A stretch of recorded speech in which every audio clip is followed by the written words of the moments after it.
ธรรมะตั้งแต่ตุลุงทองมาแล้ว เผื่อว่าจบตุลุงทองอาจารย์พระครูสมุวิสุวัตรวรกิจโจประกอบขางเพ่งตีตุลุงเปิดล่อหับเนี่ยนะกับศรัทธาญาติโยมต่างบ้านต่างจองได้ฟังกันเพลงบักเก่ามันโมนเนาะอมตะนิรันดร์การมันเป็นอันความสุขใจอย่างหนึ่งพองก็สอบฟังธรรมพองก็สอบฟังเพลงเนี่ยกะมันใจจิตมันเหมือนกันแบบว่านาจิตตังเนาะตัวลุงก็เปิดไปอันนั้นมันตื่นมาเจ้าลำไปศรัทธาญาติโยมได้แต่คืนแล้วก็รับดีเหตุแต่รับละวิทยุตัวตื่นมาเป็นวาดนาฬิกาปลุกตีหนึ่งดูมานั่งถ่ายอยู่นี่ก่อนแล้วนะ2 ชั่วโมงแล้วลงก็มาเสาะหากำอู่กำจ้าสเตอมันก็มดกลางหาวนะเพราะว่ามดกลางหาวนี่พระเอกตายตอนจบลง เหมือนกับเข้าไปในสนามรบไปในสนามรบกันแล้วว่าเขามีอาวุธอะไรเยอะเนาะเป็นนักเทศก็เหมือนกันต้องเกมไว้นะเปิ้นไปเทศงานหันงานหนีนะเปิ้นต้องมีอาวุธนั่นก็คือกำอู่กำช้าเนี่ยเนาะศรัทธาญาติโยมทั้งหลายสรรหาสอหาการบ้านก็มันจะมาสอนกันนะลงเนาะไปคืนนั่นเนาะเฮาฟังแก่งอมีกันแล้วก็เอาเป็นเพลินกูโกผี แต่ก่อนตุลุงไปเข้าปะแฮวนะเข้าไปเข้ากำปะแฮวนะไม่ได้อยู่หน่อยอันนี้ปืนขึ้นหงมันจะโกนะเปิดว่าหิมหัวคืนหงเอาแล้วเนาะศรัทธาญาติโยมวันนี้เป็นวันเสาร์เนอะวันเสาร์ที่26 กรกฎา26 24ปุโรยแม่หลวงแย่งว่าหลวงโอนแย่งในใจวันที่24นะลงเนอะโอ้ปั่มเป๋อเนอะวันนี้นะวันศีลใหญ่ศีลหลวงได้วันนี้เป็นวันศีลใหญ่ศีลหลวงเข้าวัดสาทยอยกันไปนะลงเนอะอันที่ลืมว่าได้ก็คืออาวุธประจำตัวคือแมตต่อสู้อาวุธ ต่อสู้อันศัตรูดิมหันโตแต่มาในรูปคุณนะจะไปประมาทกาดจะไปตกอดเอาไปวัดก็ฟ้าวใส่ขันเกี่ยวตั้ง3แต่ว่านี่ปาจารย์ปนันสายานเปิ้นว่าคือก็ใส่ขันเกี่ยวตั้ง3นี่แจง1เนาะพุทโธอะระหังนี่ก็ฮะแจงที่2ธัมโมปัจจตังแจงที่3ก็สังโฆยะติทังนี่ก็กำใส่ขันเกี่ยวตั้ง3เด้อจำไว้ในลงเด้อเอาละต่อไปตุลุงก่อนที่เฮาจะมาอันไหวพระรับศีลโยงเข้าบาตรเนี่ยก็นี่เฮาจะสวดมนต์ให้หน่อยเนาะแล้วก็จะมาทักทายตั้งคืนต่างๆที่เปิ้นมีบุญต่อโสดประสาทหูกันมีเปิ้นเฮาก็มดินสักคุณนะเอาไหวพระเกินเนอลงบางลงโอนแม่บุญพินตั้งลงพยาบาลลานนาทุกคนเนาะตึงหลงตึงหลายมันต้องลุกมาได้ลงเด้อนอนอยู่หานวาในใจเอากันว่าในใจก็จะไปว่าดังเขาเช่นเดี๋ยวลูกหลานจะตื่น เนาะเดี๋ยวไหวพระก่อน อะระหังสัมมาสัมพุทโธภควาพุทธังภควันตังอภิวาเทมิสวากขาโตภควตาธัมโมธัมมังนามัสสามิสุปฏิปันโนภควโตสาวกสังโฆสังฆังนะมามิ นะโมตัสสะภะคะวะโตอะระหะโตสัมมาสัมพุทธัสสะนะโมตัสสะภะคะวะโตอะระหะโตสัมมาสัมพุทธัสสะนะโมตัสสะภะคะวะโตอะระหะโตสัมมาสัมพุทธัสสะอิติปิโสภะคะวะอะระหังสัมมาสัมพุทโธวิจาจารณะสัมปันโน สุกะโตโลกะวิโตอนุตตโลปุริสะธัมมสารถิสัทธาเทวะมนุสสานังพุทโธภควติสวากขาโตภควตาธัมโมสันติติโกอากาลิโกเอหิปัสสิโกโอปันนยิโกปัจจัตตังเวติตาโปวินยูหิติสุปฏิปันโนภควโตสาวกสังโฆอุจจุปฏิปันโนภควโตสาวกสังโฆยายะปฏิปันโนภควโตสาวกสังโฆสามิจิปฏิปันโนภควโตสาวกสังโฆญาติตังจัตตาลิปุริสยุคาเนอัฏฐปุริสปุคาลาเอสะภควโตสาวกสังโฆอาหุนายโยปะหุนายโยตักขินายโยอัญจาลีกาลนิโยอนุตตลังปุญญเขตังโลกัสสาติจะยันโตโพธิยามุเลสกายานังนันทิวัตโนเอวังตวังวิจัยโยโหหิจัยยสุจัยยมังคะเลอปาลาจิตตปันลังเกสีเสปัทวิโภคะเลอภิเสเกสปะพุทธานังอากาปโตปโมทติสุนัขตังสุมังกลังสุปะพาตังสุโหทิตังสุขโนสุโมโหโตจะสุยิถังพระมัจจาริสุปัทขินังกายกัมมังวาจากัมมังปัทขินังปัทขินังมโนกัมมังปณิทิเตปัทขินาปัทขินานิกาตวนะละพันตเถปัทขิเนสัพพิติโยวิวาจันตุสัพพะโลโกวินาศตุมาเตภวัตวันตรายโยสุขีติกายุโกภวะอภิวาทานาสีลิสานิจังวุธาปัจจายโนจัตตารโอธรรมาวาทันติอายุวันโนสุขังปะลังเอาแล้วศรัทธาญาติโยมทั้งหลายรู้ว่าโดยเต้นให้โวยไปก่ะมาปบมาปะกันแล้วก็สวดมนต์กันไปปินตีเรียบร้อยกุณพระเกี่ยวเจ้าพระรัตนตรัยวันนี้ครบพอดีสังฆรัตนะวันธรรมจักรนะวันเนี้ย วันธรรมจักรปวัตนะสูตรเนี่ยที่เขาสูตรกันถึงวันแต่คืนแล้วหลวงพ่อใหญ่วัดพระบาทอุดมเปิ้นกดเตธรรมเรืองธรรมจักรปวัตนสูตรเป็นธรรมกันแหล่ของโลกเป็นธรรมกันแหล่ของพระสัมมาสัมพุทธเจ้าเตปัญจวัคคีย์ต่างหากเตได้สักกึ่งสักกลางอัญญาโกณทัญญะส่งกระแสตามพระธรรมเทศนาเลยได้ดวงตาเห็นธรรมแล้วก็ได้มาขอโบสถ์ปิ้นตุเจ้าตุนแหลกของโลก เลยครบสังฆรัตนะพระเกี่ยวเจ้าทั้งสามเนาะเอาละเนาะศรัทธาญาติโยมต่อไปเฮาจะได้เรื่องกันก็ขอกุณพระติตไลรัตนะผ่านแผ่วพระเกี่ยวเจ้าทั้งสามประการจุมาปกป้องคุ้มครองรักษายังครูบาอาจารย์พระมหาเถรานุเถระท่านเจ้าคณะพระสังฆาธิการพระภิกษุสามเณรขโยมพระน้อยที่อยู่กับวัดกับวา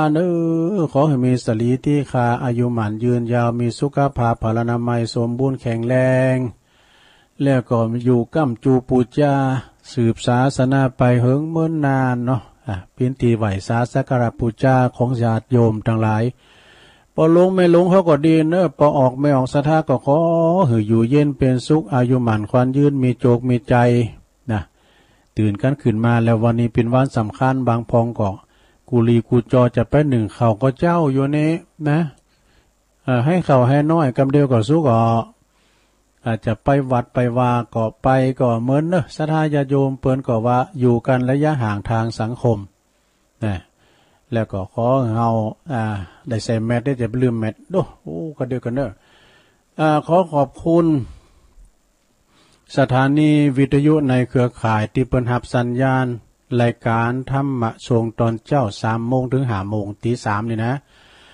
ดังต่อไปนี้เนอะเก่าสถานี สถานีวิทยุเพื่อการศึกษาศาสนาและวัฒนธรรมนะของวัดไฟหินต่ำบุญสุเตปอำเภอเมืองเชียงใหม่ FM 104.50 เมกะเฮิรตซ์โดยเมตตาบารมีธรรมอาจารย์ท่านพระครูสมุวิสุวัฒน์วรกิจโจตุปีเปิ่นก็ลิงก์สัญญาณไปตั้งแต่เพ่งมาแล้วเนาะ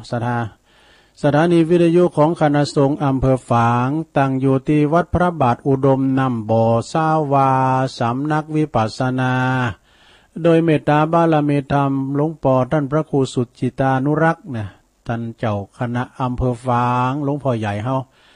แล้วก็ขอบคุณตังท่านพระอาจารย์เจริญโชติธรรมโมตุปีเลินเฮานะ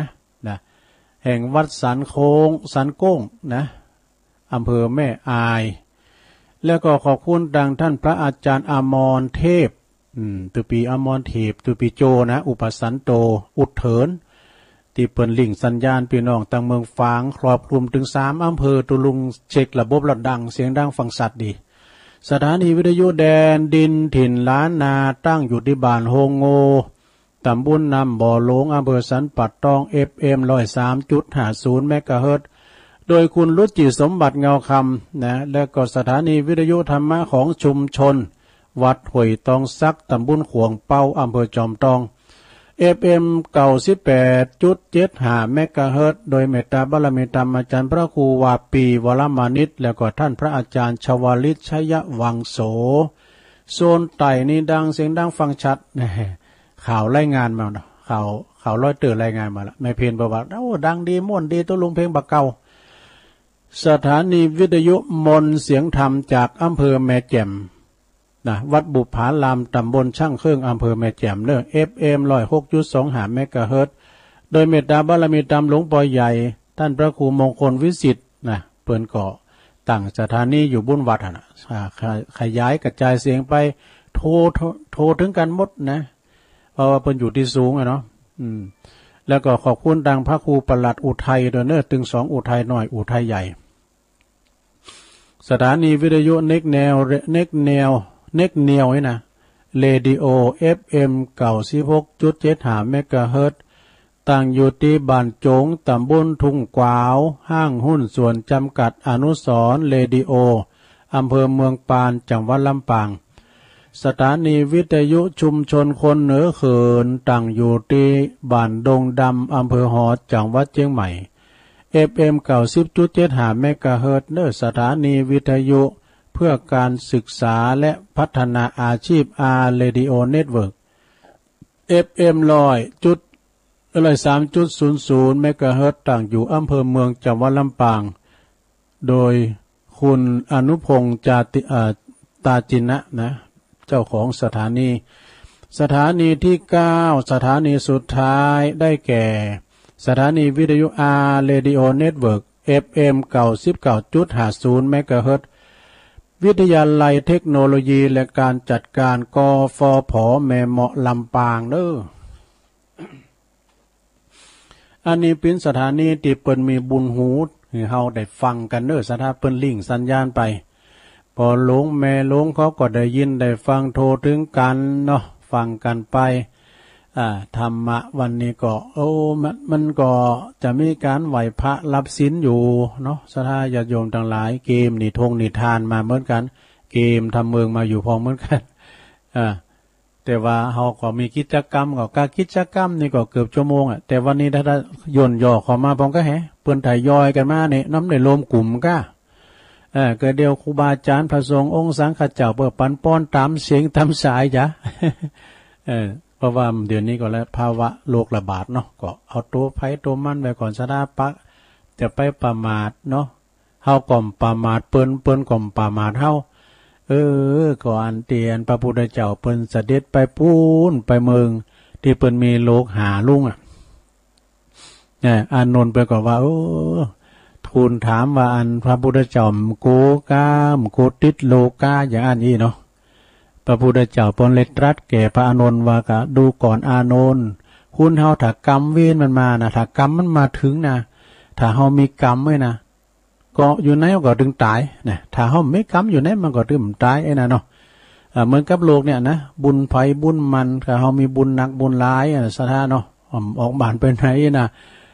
มันก็เดือดร้อนนะมันก็อยู่กับบ้านกับจองเหมือนบัดเดี๋ยวเนี่ยนะเฮาก็อาจจะได้ฟังทำออนไลน์นะเปิ้นตีอยู่วัดเปิ้นปุ่นหลงกลางวันนี่นะผูกนี่นะวันที่26วันจันทร์กันเนาะวันที่26อ่ะเพื่อจะติดน้ำติดทำออนไลน์ลอยไปหาแม่หลวงครับต้องไปวัดก็ได้นะแต่บางวัดเพิ่นก็มีอยู่เตทำนะเตทำอยู่เตด้อยน้อยนี่ถ้ามีตุลุงก็แจกไปหมดแล้วนะตกทำให้เขาหมดแล้วพาเนนเขาอันทำจักกาข่างคำนะกะของแม่น้อยกาดนัด ก็เน้นเขาก็เลียบกันไว้หลายวันละนะปิ้นติดหมดละก็พอดูก่อนแต่พอจานนี่ตามกูเตอไปมานอนวัดนะพี่นี่หลวงพ่อว่างดนอนวัดเนี่ยแต่สวดมนต์นี่ถ้ามีอยู่ก้าถ้าสวดมนต์นี่คุณมาลายเนอะนะมาเพื่อจะมาสวดมนต์ด้วยกันนะสดาญาติโยมต่างหลายลำดับอารัมภบทไปนะปู่จาป้าสายกันไปสดาญาติโยมต่างหลายรายการตุลุงเนี่ยมันมีเวลาหลายเนาะเวลาถึง2 ชั่วโมงก่อนวันนี้หลังจบตุลุงก็ฟังปุณกะบุญดอยกาลยาณิวัฒนาหรือว่าท่านพระอาจารย์นิคมวันเสาร์เนาะตุลุงก็อารัมภบทมาเหมือนนาเกตต่อนี้ไปก็จะเข้ากิจกรรมแล้วเน้อสถาเน้อจะเข้าสู่กิจกรรมโยงเข่าบาตรโยงเข่าพระเจ้าแล้วก็เขาก็จะมีการไหวพระหับศีลนะการปิ่นรับต่อไปเนต่อไปก็ลงเขาจะยกวัดมาถึงบ้านพี่นะสมมุติว่าเดี๋ยวนี้เขาไปวัดนี่กันเนาะตัวลุงก็จะปีนเก้าปีนโหนะเสียเขาทวนความจำลุงไม่ลุงผมได้ไปวัดมือแต่หึงเอานะใครลืมกรรมไปก้านะตุลุงยังลืมเนี่ยมันใช่กรรมตัวนี้มันกรรมบุจานวันนี้เนี่ยตุลุงกับพอต้องซื้อมากบมันผิดเนาะวันนี้จะใจบริการพออาจารย์พอนันคำไฟแดงครับเนี่ยพอนันคำพอนันคำไฟแดงพูดเนาะตั้งโดยสกิดพูดต่อไปเลยถ้าเขาตั้งหลายเขาอยากจูบ้าเขาพิฆาหารเลยพุทธพจานี่ว่าเสียงอ่านแล้วเราเขียวว้าวกันนะมาเมตุปะบุภาลาจาตาเนโอตานาภิกาหาลาตาเนสหปาลิวาลาตาเนวัลลันตะคินาเยกายะตัวเลวจิตัวเลมโนตัวเลสันจิจาปามาเตนาวาอาสันจิจาปามาเตนาวากายกรรมเมนาวาวาจีกรรมเมนาวามโนกรรมเมนาวาอาติตาโตสังปัจจุปันนโตสังสัพพังโตสังขมันตุโนตุติยัมปิตติยัมปินะมาเมตุปะบุภาลาจตาเนโอตานาปิกาหาลาตาเนสหปาลิวาลาตาเนวัลลัตขินาเยกายะตัวเลวจิตัวเลมโนตัวเลสันจิจาปามาเตนาวาอาสันจิจาปามาเตนาวากายกรรมเมนาวายะวจีกรรมเมนาวามโนกรรมเมนาวาอาติตาโตสังปัจจุปันนโตสังสัพพังโตสังขมันตุโนจบไปอย่างนั้นแล้วลงคำปูจานนี่นะมันบอกล็อกก็แก้เธอก็ลุงก็พิษผมเหมือนกันเนอะ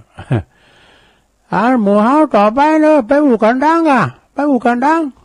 ดี๋ยวปู่การไปเอาแล้วเนอะปู่ลามปู่ลามอื่นละไปเอาหัวสุมกันกะนั้นยายอ้วนใช่กันน่ะยายอ้วนยายพรเอาหัวจู่กันมาน่ะต่อไปก็จะได้โยงข้าพเจ้าเนอะอิมังโอตานาปินดาตานังเตลตานานังสากาจังเตมาปูเจมาตุเตยามปิอิมังโอตานาปินดาตานังเตลตานานังสากาจังเตมาปูเจมาตาเตยามปิอิมังโอตานาปินดาตานังติลาตานานังสากาจังเตมาปูเจมาติกาลตังหิตายาสุขายะยะวันนิปานายาสังวตานตุโนแล้วไปเต็มอย่างแล้วเอ้ยต่อไปเนอะพี่น้องเขาตั้งหลุมตั้งลางโยงเข่าบาทเนอะตอนที่เปิ้นโยงเข่าบาทเนี่ยเปิ้นจะไขฝากะติกไขฝาเข่ากล่องสักกำนะบุอายออกจุงจุไปไขมื้นเด้อมันจะยิน สาธุโอกาสะโอตานาปินดิปาตังตานังเนปานาปัจจโยโหนตุโนนิจัง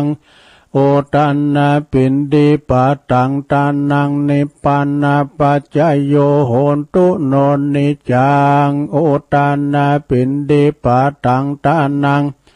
นิพพานาปัจจโยโหนตุโนนิจั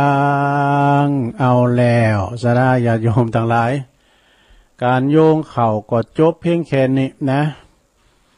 ต่อไปก็ไปยายแถวนึพี่น้องบ้านเฮาตั้งตุนขาโบนแถวปุ่นนาโฮงคูบานาโฮงตุลุงปุ่นนึ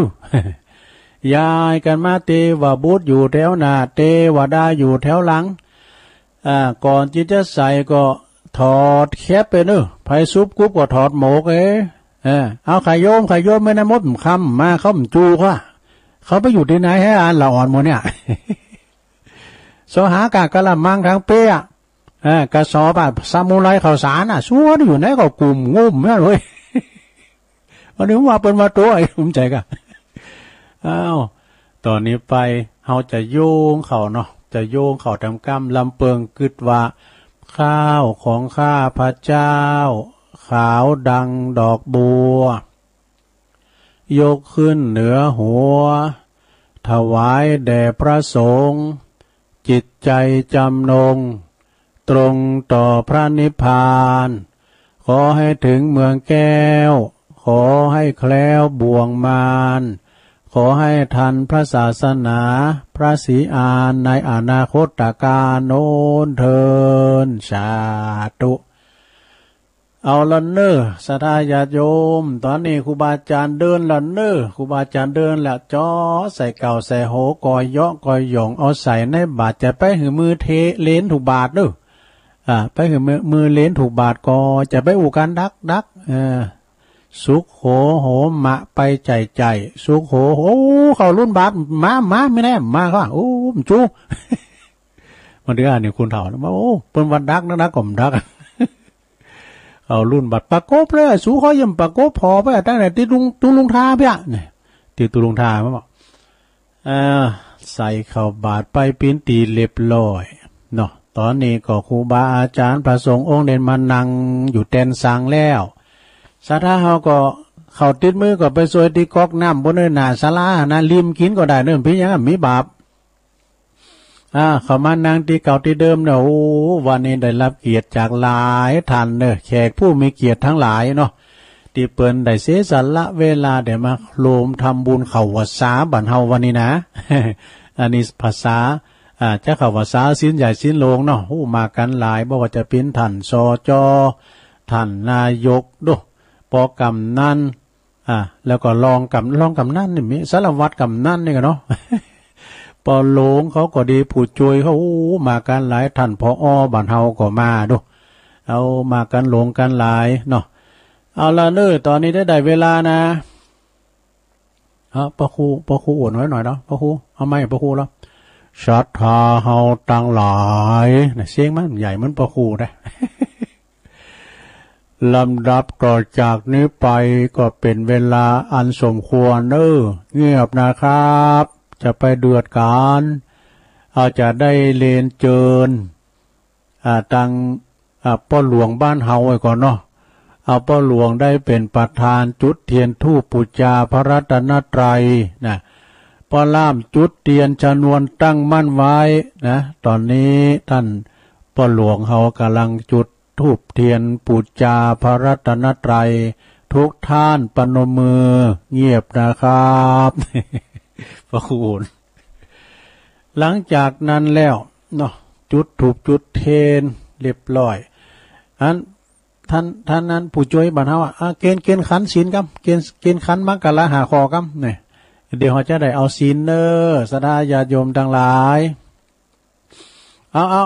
ป้าอาจารย์นานค่ำไหมเนี่ยนานค่ำไฟแดงเดี๋ยวอาราธนาธรรมศีลกัเอาเลยมายังพันเตติสาลเนนะสหปัญจศีลานิยาจามะตุติยัมปิมะยังพันเตติสาลเนนะสหปัญจศีลานิยาจามะ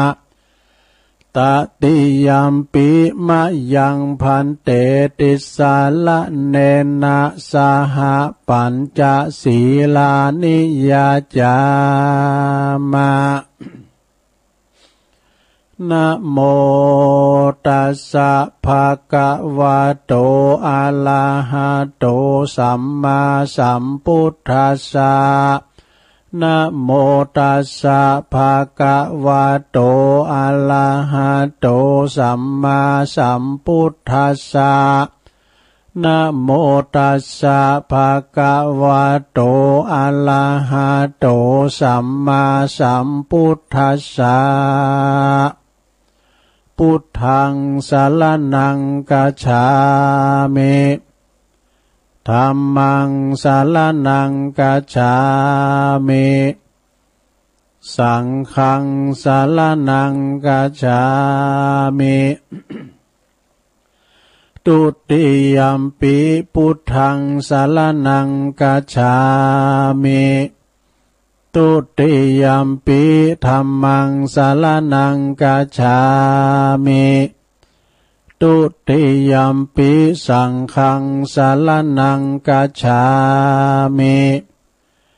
ตติยัมปิพุทธังสรณังคัจฉามิตติยัมปิธัมมังสรณังคัจฉามิตติยัมปิสังฆังสรณังคัจฉามิติสรณะขมานังนิธิตังปานาติปาตาเวละมณีสิกขาปะทังสมาธิยามิอาทินนาทานาเวละมณีสิกขาปะทังสมาธิยามิกาเมสุมิจฉาจาราเวละมณีสิกขาปะทังสมาธิยามิมุสาวาทาเวละมณีสิกขาปะทังสมาธิยามิสุราเมลยะมัชฌะปมาทฐานาเวละมณีสิกขาปะทังสมาธิยามิอิมานิปัญจสิกขาปทานิสีเลนะสุขติงยันติสีเลนะโภคสัมปทาสีเลนะนิพุติงยันติตัสมาสีลังวิโสทะเยสาธุสาธุสาธุหับศีลหากันไปปีนตีเรียบร้อยนะลงเนาะเก็บไว้ดีๆรักษาไว้ดีๆนะลงเด้อเพราะเสียมันหาย อแกมันหายมาขอ2ขอนี่เป็นยังอ่ะนะตัวลุงก็จะมาปั้นชิ้นหนาได้มั้ยเนาะเป็นยังอ่ะทำมังกรลาหาขอนี่นะถ้าอยู่ในจิตใจภัยคุณใดคุณหนึ่งตึงมดตึงประเทศไทยนี่นะมันต้องยังหลายอ่ะแค่ศีลหาขอเนี่ยนะเปิ้นว่ามันต้องมีคอกโหลงเจียงใหม่ละปูนตุ๊บควางได้เลยนะมีตำรวจมีทหารเนาะนะถ้าคุณเฮาจะอยู่กันตามศีลหาเนี่ยนะเนาะเนี่ยพระพุทธเจ้าเปิ้นบัญญัติไว้เนาะศรัทธาญาติโยมทั้งหลายวันนี้3เป็นวันเข้าพรรษาโดยเข้าพรรษาเจ้าบ้านนะวาสาตุเจ้านิ่มพุกกันกะนะวันแฮมค่ำบุญอันนั้นวันนี้ศรัทธาญาติโยมทั้งหลายดังที่ครูบาอาจารย์เปิ้นได้เทศนาธรรมไปโอ้อย่างว่าพระอาจารย์เน้นหลักพระอาจารย์เอาหลักไปก่อนเราประวัติความเป็นมาการเข้าวัดสาการเผยแผ่ศาสนาครูบาอาจารย์ที่เป็นจาริตไปอันตอนนั้นเป็นอย่างบัญญัติไว้เนาะเปิ้นก็ตุเจ้าก็โปรโตหลังจากเห็นจบแล้วก็จบธรรมจันทร์สูกับไปเผยแผ่สัจธรรมเผยแผ่ศาสนาย้ำเข้าย้ำกายย้ำเตนาเปิ้นรู้หมดอ่ะบ้านนี่ก็ฟังไปจากพระอาจารย์เน้นหลักคือแล้วหลวงพ่อเพิ่นก็เตธรรมแถมธรรมจักรปวัตตนสูตรนะว่าวันเตียนพระพุทธเจ้าแสดงธรรมมาจากกับปวัตตนสูตรนะก็เลยเป็นวันสังฆรัตนะเกิดขึ้นในโลกเนอะวันนี้ครบไตรนะครบพระพุทธพระธรรมพระสงฆ์ต่างงานอัญญาโกณท่านญาณนี่เปิ้นเฒ่าหรือพระพุทธเจ้าก่อนนะตอนนั้นเปิ้นชุมนุมพราหมณ์108พราหมณ์108นะเลิกได้5คุณนี่ก็เอามาทำนายเด็กเจ้าชายสิทธัตถะเนี่ยใหญ่มากโตมาแต่เพิ่งจะได้นะพราหมณ์ทั้ง4คุณนั่นนะยกมือเป็น2ว่ะแต่ว่ากันได้ครองบ้านครองเป็นพญาจอมเมืองก็จะได้ไปบวชว่ามี2ข้อกันเนาะสัญญา2ข้อเอาไปมาตอนนั้นอัญญาโกณทัญญายังหนุ่มแล้วเปิ้นดอกยังหนุ่มแล้วเปิ้นยกมือนิ้วเดียวคือว่ามันได้ครองคารวะแน่นอนว่ะจะต้องได้ไปโบสถ์จะต้องปันอันได้ไปโบสถ์อันแน่นอนว่ะเนี่ยศรัทธาญาติโยมเปิ้นก็เลยได้มาโบสถ์นะครับศรัทธาญาติโยมทั้งหลายเฮาทั้งหลายนี่ก็เอาศาสนาของพระพุทธเจ้าโคตรธรรมะเนี่ยมาฝังในจิตในใจถ้าหากว่าเฮามีมีอันธรรมะอยู่ในใจนะมีศีลธรรมอยู่ในใจมีศาสนาอยู่ในใจจะอยู่กันอย่างร้อนห้อนทุกข์เด้ออยู่กันอย่างสัตตลิสานนะโยมเด้อสัตตลิสานนี่มันฮู้เลยปอได้แม่ได้มันเกิดมาใหญ่มานี่มันก็ฮู้จักนะมันก็เป็นสัตว์แต่เฮาก็เป็นสัตว์เหมือนกันนะเพราะว่าเป็นสัตว์ที่มีความสังสรรค์สัตว์บุคคลนะเนาะมีมันสมองมีความคิดรีเริ่มนะเฮานี่ดีที่สุดที่เกิดมาเป็นมนุษย์เป็นคุณองค์การ32ครบถ้วน นะเป็นคุณที่เกิดมาไปพอเกิดมาในล้านนาของเฮาเนี่ยเกิดมาในศาสนาของพระพุทธเจ้าเกิดมาในล้านนาเฮาได้ฟังนะลูกม้ามเจ้าก็ได้ฟังนำฟังธรรมตลอดวันเนาะศรัทธาญาติโยมทั้งหลายนั่นก็วันนี้เป็นวันสำคัญเป็นวันครบรัตนตรัยนะของพระเกี่ยวเจ้าทั้ง3ประการนะตอนนี้ไปญาติโยมทั้งหลายตึงหูกันแล้วเนาะที่เปิ้นว่าเข้าพรรษานี่นะเอาอันนี้มาไว้ก่อนนะของตู่อุ้ยเนอะเอาของตู่อุ้ยมาว่าหน่อยนึงก่อนเนาะหลวงพ่อบุญปันปุญญธรรมโมไวสาบารมีธรรมหลวงปู่นะครับเด้อตู่อุ้ยเฮาวัดแม่โป่งร้อยสะเก็ดเนี่ยเปิ้นก็ฝากข่าวไม่พ้นสงสารนี่นะก็เคยว่าละในโรงวานกำหนึ่งย่อมจิตย่อมใจเนาะถึงเฮาได้ประมาทกันนะสัตว์ในโลกาเกิดมาบ่แคล้วสังขารบ่แล้วสังขารแก่แล้วมันตึงบ่ไหวเป็นไปเตือนนิดชีวิตจิตใจเน้อโตคิงใบผ่อนไหนเหี่ยวแห้งนี่มันก็ไปตามสังขารนะลูกเนาะจักแยกการยังการหลงการบ่านปิ้นตีลำคาญเมยล่าปวดตัวฟางตาสมองสั่งจ้าสันเตอเหมือนบ่าปาลาเอาคองไว้ปุนจุ่มเตี้ยวซอหาก็ว่านี่เอาไว้ที่นี่นะ ว่าเมื่อแต่ว่าเอาไว้ที่นี่มนุษย์คุณเฮาเป็นเอาอย่างอิสลามีมาจวบพบ40ลืมหน้า50ไขว่ครบทบบวกเข่าลืมหลังนี่หลังลืมนะเป็นอย่างอีแต่ไผบ่ต้องฝืนหม่ำหนึ่งนั่งเป็นไปอย่างอี้อานิจจกรรมนำมาก่อนกี้มันหากเป็นตีบีบกั้นว่าอันสังขารธรรมจาตนั่นมีในตัวหันเนนายหนุ่มแก่ก่อนลุผู้ไปจุนตายเปรียบเหมือนตุ้งใจ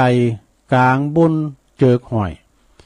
ถูกแดดถูกฝนลมปัดเตอน้อยปุดหล่นลงดินย่อยยับนี่หนุ่มแก่ตั้งหลาย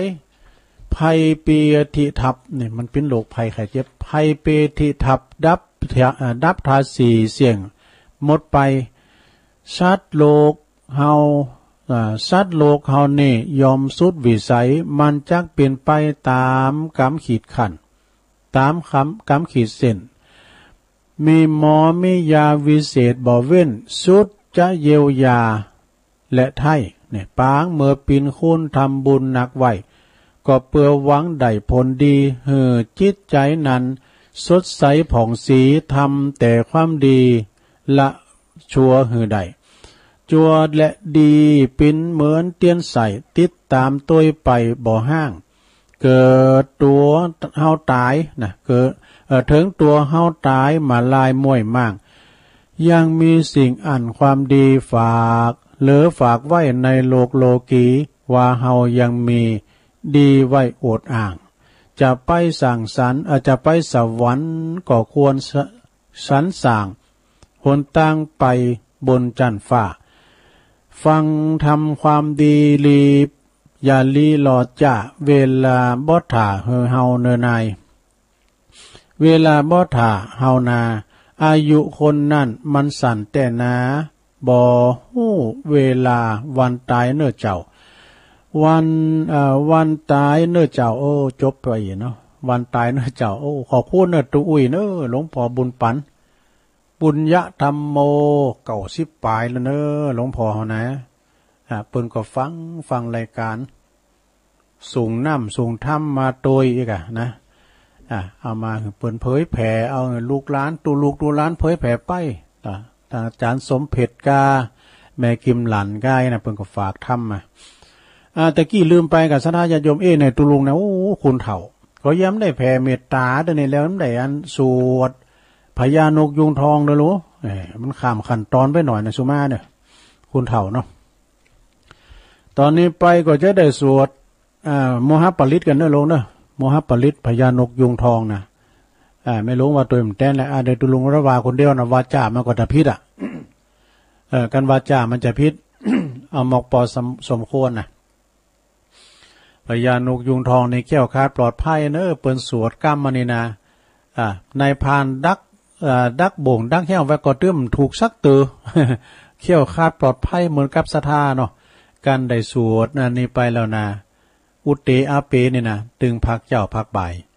ก็จะอยู่รอดปลอดภัยเขี้ยวขาดปลอดภัยไปที่ไหนก็มีเตรียมพุทธเทวดาคุ้มครองเนอะนะอุเตตายัญจากุมาเอกาลาจาหาลิสวันโนปาตาวิปาปาโสตังนัมมัสสามิหาลิสวันนังปาตาวิปาปาสังตายาสากุตตาวิหาเลมุทิวาสังเยปรมานาเวตากุสัปปะธรรมเมเตเมนะโมเตจะมังปาลายันตุนามาตุพุทธานังนามาตุโปติยานะโมวิมุตตานังนะโมวิมุตติยาอิมังโสปาลิตังกัตตวโมโลจาลติเอสะนาอเปตายัญจากุมาเอกาลาชาหาลิสวันโนปาตาวิปาปาโสตังนามัสสามิหาลิสวันนังปาตาวิปาปาสังตายาสากุตาวิหาเลมุลติงเยปลามานาเวตากุสัปปะธรรมเม เมนะโมเตจามังปาลายันตุนามาตุพุทธานังนามาตุโพธิญาณโมวิมุตตานังนาโมวิมุตติยาอิมังโสปาลิตังกัตตวโมโลวาสามะกะปะยิติโมลปาลิตังเอาแล้วสาธาอันนี้โสดโมหปลิตเด้อลงเด้อโสดของพญานกยุงทองก็จบลงไปข้ามขั้นตอนไปแต่ตัวลงเดี๋ยวกุลโลมย้ำได้ว่าแผ่เมตตานะเนาะเอาละต่อไปจะไหวกุลโลมกันนะลงเด้อไหวกุลโลมโมระสาธุส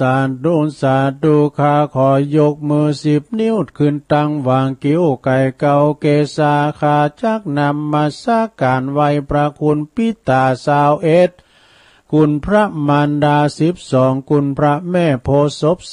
39คุณพระพุทธเจ้า56คุณพระธรรมเจ้ามี38คุณพระสงฆ์เจ้า14คุณอาจารย์10คุณกรรมฐาน8คุณไฟ6คุณลม7คุณแม่ทอแม่นางธรณี21คุณพระน้ำคงคา12คุณอาคาละ33คุณศีลมีคุณศีล5มี11คุณศีล8มี12คุณศีล10มี21คุณจตุปาริสุทธศีลมี27คุณอรหันตาคือมรรค4ผล4นิพพาน1รวมเป็น9คุณอาสาสะปัสสาสะนิสาวาสอาสาคุณพระวิหาร84,000ปันหลังคุณพระมหาเจติยาเจ้า84,000ปันดวงผู้ฆ่าต่างหลายก็ขออาราธนาพระคุณเจ้าตั้งหลายเหล่านี้จงมาเป็นสร้อยประดับสำรับกายอันพระเสริฐที่ผู้ฆ่าเมื่อผู้ฆ่าข้าพเจ้าตั้งหลายได้ดับจิตเสียงชีวิตในสังขารในปีใดเดือนใดวันใดยามใดคืนใดดังอันก็ดีผู้ข้าขออาราธนาคุณพระเจ้าตะคุณเจ้าตั้งหลายจงมาบังเกิดจงมาเปิดประตูพระนิพพานคือเวียงแก้วแก่ผู้ข้าต่างหลายแด่เตือนนิพพานาปัจจโยโหนตุโนนิจังนิพพานังปาละมังสุขังจบลงไปลงอันนี้นะจบลงไปเป็นนั้นนี่เป็นนั้นไหวกุลโลมเนาะไหวกุลโลมตอนนี้ไปสระยาโยมเขายังได้แผ่เมตตาเด้อเนาะจะได้แผ่เมตตาแล้วจะได้ฟังธรรมกันต่อไปนะหลวงพ่อก่อนที่เขาจะแผ่เมตตาสัมผัสสัตว์ทั้งหลายเขาต้องแผ่ให้ตัวเก่าเขาก่อนเนาะไฟในตัวเขามีแล้วเป็นมาขอไฟเขาไปมีเขาต้องแผ่เขาไว้ก่อนนะว่าพร้อมกันไปเลยอะหังสุขิโตโหเมขอให้ข้าพระเจ้ามีความสุขนิทุกโขโหเมปราศจากความทุกข์อเวโรโหเมปราศจากเวรอภยาปัจโชโหเมปราศจากอุปสรรคอันตรายและความเบียดเบียนทั้งปวงอนิโคโหเมปราศจากความทุกข์กายทุกข์ใจสุขีอัตตานังปริหารามิมีความสุขกายสุขใจรักษาตนให้พ้นจากทุกภัยทั้งสิ้นเถิดนี่อันนี้ก็จบลงไปนะลงเด้ออันนี้แผ่เมตตากับตัวเก่าเขานะ ตอนนี้ไปแผ่สัมภสัตตั้งหลายนะลงเด้อจะปิ้นสัตว์ตั้งหลายสัตว์4 ตีนสัตว์2 ตีนแล้วก็สัตว์ที่หาตีนบ้าใดก็คือปิ้นตนไว้ปิ้นเย็นก็ดีปิ้นงูสิงก็ดีเนาะแน่นะเนาะเอาแผ่เมตตาเขาติดสัตว์ที่มีตีนสัตว์ที่มีปีกบินบนก็ดีปิ้นนกก็ดีหยังก็ดีนะเอาแผ่เมตตาเขาเด้อเอาการแผ่เมตตานี่สัมภสัตนี่สำรวมจิตใจนะเปิ้นว่ามีความต่างอกต่างใจว่าพร้อมกันไปเลยอิมาเนหัวปัจจัยนะพูด ปุจจานึกังวะยะอีมานี่บ่หนำใจนะปุจจานันคำไฟแดงอย่างนักแกเนี่ยสัพเพสัตตาสัตว์ทั้งหลายที่เป็นเพื่อนทุกข์เกิดแก่เจ็บตายด้วยกันทั้งหมดทั้งสิ้นอเวราโหนตุจงเป็นสุขเถิดอย่าได้มีเวรต่อกันและกันเลยอภัยยาปัชชาโหนตุจงเป็นสุขเถิดอย่าได้พยาบาทเบียดเบียนซึ่งกันและกันเลยอนีคาโหนตุจงเป็นสุขเถิดอย่าได้มีความทุกข์กายทุกข์ใจเลยสุขีอัตตานังปริหะลันตุจงมีความสุขกายสุขใจรักษาตนให้พ้นจากทุกภัยทั้งสิ้นเถิดสาธุจบลงไป จบลงไปเป็นอย่างนะลงเนอะรับไปแล้วก้า เดี๋ยวกันเนอลงเนอเกมทาปุ๊บมันนี่อย่างกล้องวงแหละตุลุงนะบุดอันหนึ่งสักเดียวก็ลืมไหมเดี๋ยวเขาตั้งวัดตะอู่นั้นน่ะลืมไปอู่เรื่องนี้ก่อนเนาะศรัทธาญาติโยมทั้งหลายวันนี้ก็เป็นวันทำบุญหลายอย่างด้วยเพราะว่าเขาจะไปตักบาตรชำเตอเพิ่นก็ตักเอาตะบาตรตังไว้หาเนาะไอ้น่ะเอาบาตรตังไว้หาเนาะเพิ่นมาก็ใส่น่ะจะไปอู่กันใส่เม็ดเฮ้เจ้าเขาสวดมนต์ไปเนาะศรัทธาเนาะจะอู่เรื่องสวดมนต์หน่อยนึงก่อนการสวดมนต์โดยพระคาถาต่างๆอย่างน้อยก็วันละครั้งก่อนนอนก็ดีโดยเฉพาะก็สวดมนต์สั้นก็มีเนาะมันจะว่ายาวก็มีนะอานิสงส์เนาะเพื่อเหือสิ่งศักดิ์สิทธิ์ก็มาคุ้มครองเฮานะคาถาโดยออกจากพระโอษฐ์นะของพระพุทธเจ้าอัฏฐบาลีโดยสราญาโยมทั้งหลายศักดิ์สิทธิ์คุ้มครองเฮาขอให้ชีวิตตีการตีงานก็ขอให้เจริญก้าวหน้านะหิมากล้าขึ้นเงินก็ไหลน้องทองก็ไหลมาเนาะแค้วคลาดปลอดภัยจากอุปสรรคทั้งปวงนะจิตจะเป็นสมาธิตัวเฮาสวดมนต์เนี่ยนะเพราะว่าจิตจดจ่อในการบทสวดต่างๆนะจิตจะจดจ่อจิตจะเป็นสมาธิได้เร็วนะแล้วก็แนะนำพระคาถาว่าสูตรหยังตรงการไพ่ได้พาหุงมหาก้าก็ดีกะเนาะตุลุงทองน้ำตุนน้ำใจตุลุงทองตุโจนะโตได้แล้วมหาเนาะอิงฟ้าดอกแต่งเย้ยเขาก็มันนี่ตุลุงทองโตนะบวชมาเนี่ยได้แล้วมหาได้อยู่ห้องหลังบวชน่ะผมใจนะมหากรุณนี่กูเอากันกล่อมนี่เนาะมหากรุณนี่กูก่อนเนี่ยเป็นพระเอกเก่านะตุลุงทองตรงด้านในหัวมันจะตุลุงทองตุโจกนะเป็นพระเอกยังพระเอกเก้เนี่ยใจกล้าพิโตตะโลกาไอ้เนาะได้หมอนาโตเนี่ยยังอีกเก้ได้หลายอย่างนะเนี่ยปวดตัวการได้ก็มาตีของกันนึงมันนี่ซะปะการมีคุณตีของจักผักกังเปิดแต่มีเป็นสากคนเนาะผักกังนะโอ้ก้องก็ดีตีเก้ก็ดีห้องตัวลองเอาซะน้อยลอยนะสาธุชาพระปุ่มตีกองก็ดีตีกองแหละขอยกมือไหว้พระปฏิมากรนะปะปุ่มวันนั้นค่ำเนี่ยนะแกนะ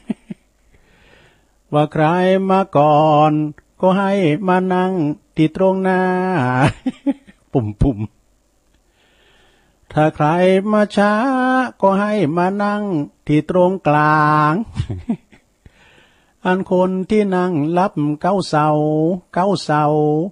ถ้าเกี่ยวบ่เว้าก็กางยาวเต่งเตะเลงปู่น้อยเป่งเป็นหลานปู่จานสุมาเนี่ยลงนะเอามาแทรกแค่หน่อยนึงนะอันนี้ก็ถึงไหน ถึงไหนแล้วสมาธิได้เลี้ยวดนแล้วก็ประกาศพาหุงมหากาเนี่ยลงเด้อพาหุงมหากาน่ะพาหุงสหัสมาพินิมนั่นน่ะมหากาเนี่ยก็คือมหาการุณิโกแล้วก็จะสวดชินบัญชรโดยเนาะชินบัญชรชัยยชนะน่ะตุลุงจะได้แต่ดู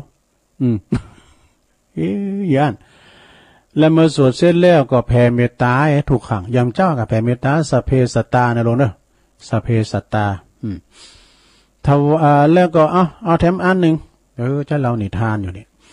แล้วต่อไปถวายเฮาได้ต้านยุคต้านยาโรคภัยไข้เจ็บเปิ้นมีเนาะโอ้เปิ้นเจ็บปิ้นเมยไข้ปิ้นหมออนามัยหรือว่าปิ้นหมออาสาก็ดีไปช่วยเหลือเฟื่อไฟเปิ้นเอายุกเอายาไปหือเปิ้นพองกานะเดี๋ยวกันเด้อนี่หลวงพ่อมันนิดเนี่ยไว้สาครับหลวงพ่อฮัลโหลมีอย่างพ่อฮัลโหลเท็กใส่กับหัวนี้หลวงพ่อมันนิด221เนี่ยอันนี้ว่าวิทยุตุลุมดังไงกันถึงไหนแล้วการต้านยุกต้านยาให้กับโรงพยาบาลก็ดีนะถวายเครื่องมือแพทย์ก็ดีหรือว่าต้านยุกต้านยาเอาไว้ที่ยาตู้ยาสามัญประจำวัดก็ดีเนาะแล้วก็ออกเงินการใช้จ่ายตู้เจ้าเปิ้นไปโรงยาเนาะตึกสงอาพาธนี่นะสำเร็จเปิ้นได้เสียงเงินเสียงทองออกเต้นออกการโรงพยาบาลก้าเนาะอานิสงส์ก็ก่อให้เกิดสุขภาพลมเย็นครอบครัวก็อยู่เย็นเป็นสุขโรคภัยไข้เจ็บตีปินแล้วก็จะทุนเล่าเบาบางไปนะสุขภาพก็จะสมบูรณ์แข็งแรงอายุหมันยืนยาวในภพนี้แล้วก็ภพหน้าถ้าป่วยก็ถ้าเจ็บพระป่วยนะจะมีคูดมาดูแลบาขาดแค้นการรักษานี่อันนี้นะสระเนาะอันนี้ก็คืออันรักษาผูกตุกได้ยากยิ่งมาเดี๋ยวนี้ซ้ำห้ายเนาะเอาก็ช่วยกันพอก้อยดูแล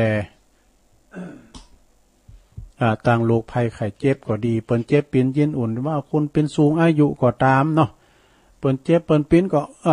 ยุกยาจ่วยเปิ้นนะไปบีบไปโนดไปอาบน้ำเจ็ดเนอเจ็ดโตป้อนข้าวป้อนน้ำโอ้ยได้บุญเนอะอย่างเฮามาวันนั้นเนาะมาวันนั้นเฮามาหน่อยสุมาเนอะเตียนปอทองอินแล้วก็แม่สีเขาเนี่ยเปิ้นอยู่ปูนสีโบบานเปิ้นป้าเอายายกองค่ำเนี่ยยายกองค่ำนี่เป็นลูกแขกดำนะไม่ใช่แขกขาวนะเขาพอก็ดึงดำเด้อนะเขาก็ว่าโอ้สอบถามแต่แม่ครูทองคำที่วงคำเนี่ยเปิ้นมีอุปการะหลายอย่างว่ากาสามัสีก็ดีตุลุงสูงไป สุมาเด้อหลวงพ่อเด้อหลวงพ่อบุญส่งโสปนจิตโตเจ้าวัดเสาหินบุญนะเสาหินสีโบบานบนนั้นดอยติบุญฮับออกให้หมดดูสมาชิกก็ตื้มเดือดร้อนแล้วไปอันปอก็กินพี่น้องเจ้าบ้านเปิ้นไปสูงเฮอว่าดูไปสูงเฮอได้กินบ่ตสบายเลือดตุก้าตัวยังได้ไปหนึ่งเขา เนาะเอาก็บอกว่าโอ้ยยายกองข้ามยายกองข้ามนี่เป็นคุณที่มีบุญเนาะลูกหลานมีถือมีก็เขาก็มาผอยนะแล้วมีเจ้าบ้านเฟิดมาเอาของกินมาเห่อปุถโธกดอันเปิ้นก็แฮมกินแฮมว่าเปิ้นช่วยกันอุปถัมภ์เนี่ยอันนี้เป็นบุญนะเนาะอันเนี้ยศรัทธาเนาะเนี่ยศรัทธาญาโยมทั้งหลายเปิ้นดึงว่านะถ้าว่าเฮามีบุญเนี่ยก็คือว่าได้ทำบุญกันมาก่อนอย่างว่าเนี่ยปอทองอินก็ดีแม่ซีก็ดีแม่ครูทองคำก็ดีหลวงพ่อบุญส่งก็ดีนะหลายท่านนะพี่น้องสีโบบานน่ะโคแขเนาะโคแขอุปถัมภ์หาได้ยากเด้อหาได้ยากคุณเฒ่าที่จะมีบุญอย่างนี้นะเนาะเห็นตัวเจ้านี่ได้เบิ่นหนึ่งเข่าอยู่แม่นได้ยังเย่ยังสักอย่างทากินอยู่เนี่ยตัวเจ้านี่ได้ปันป้อนอยู่นี่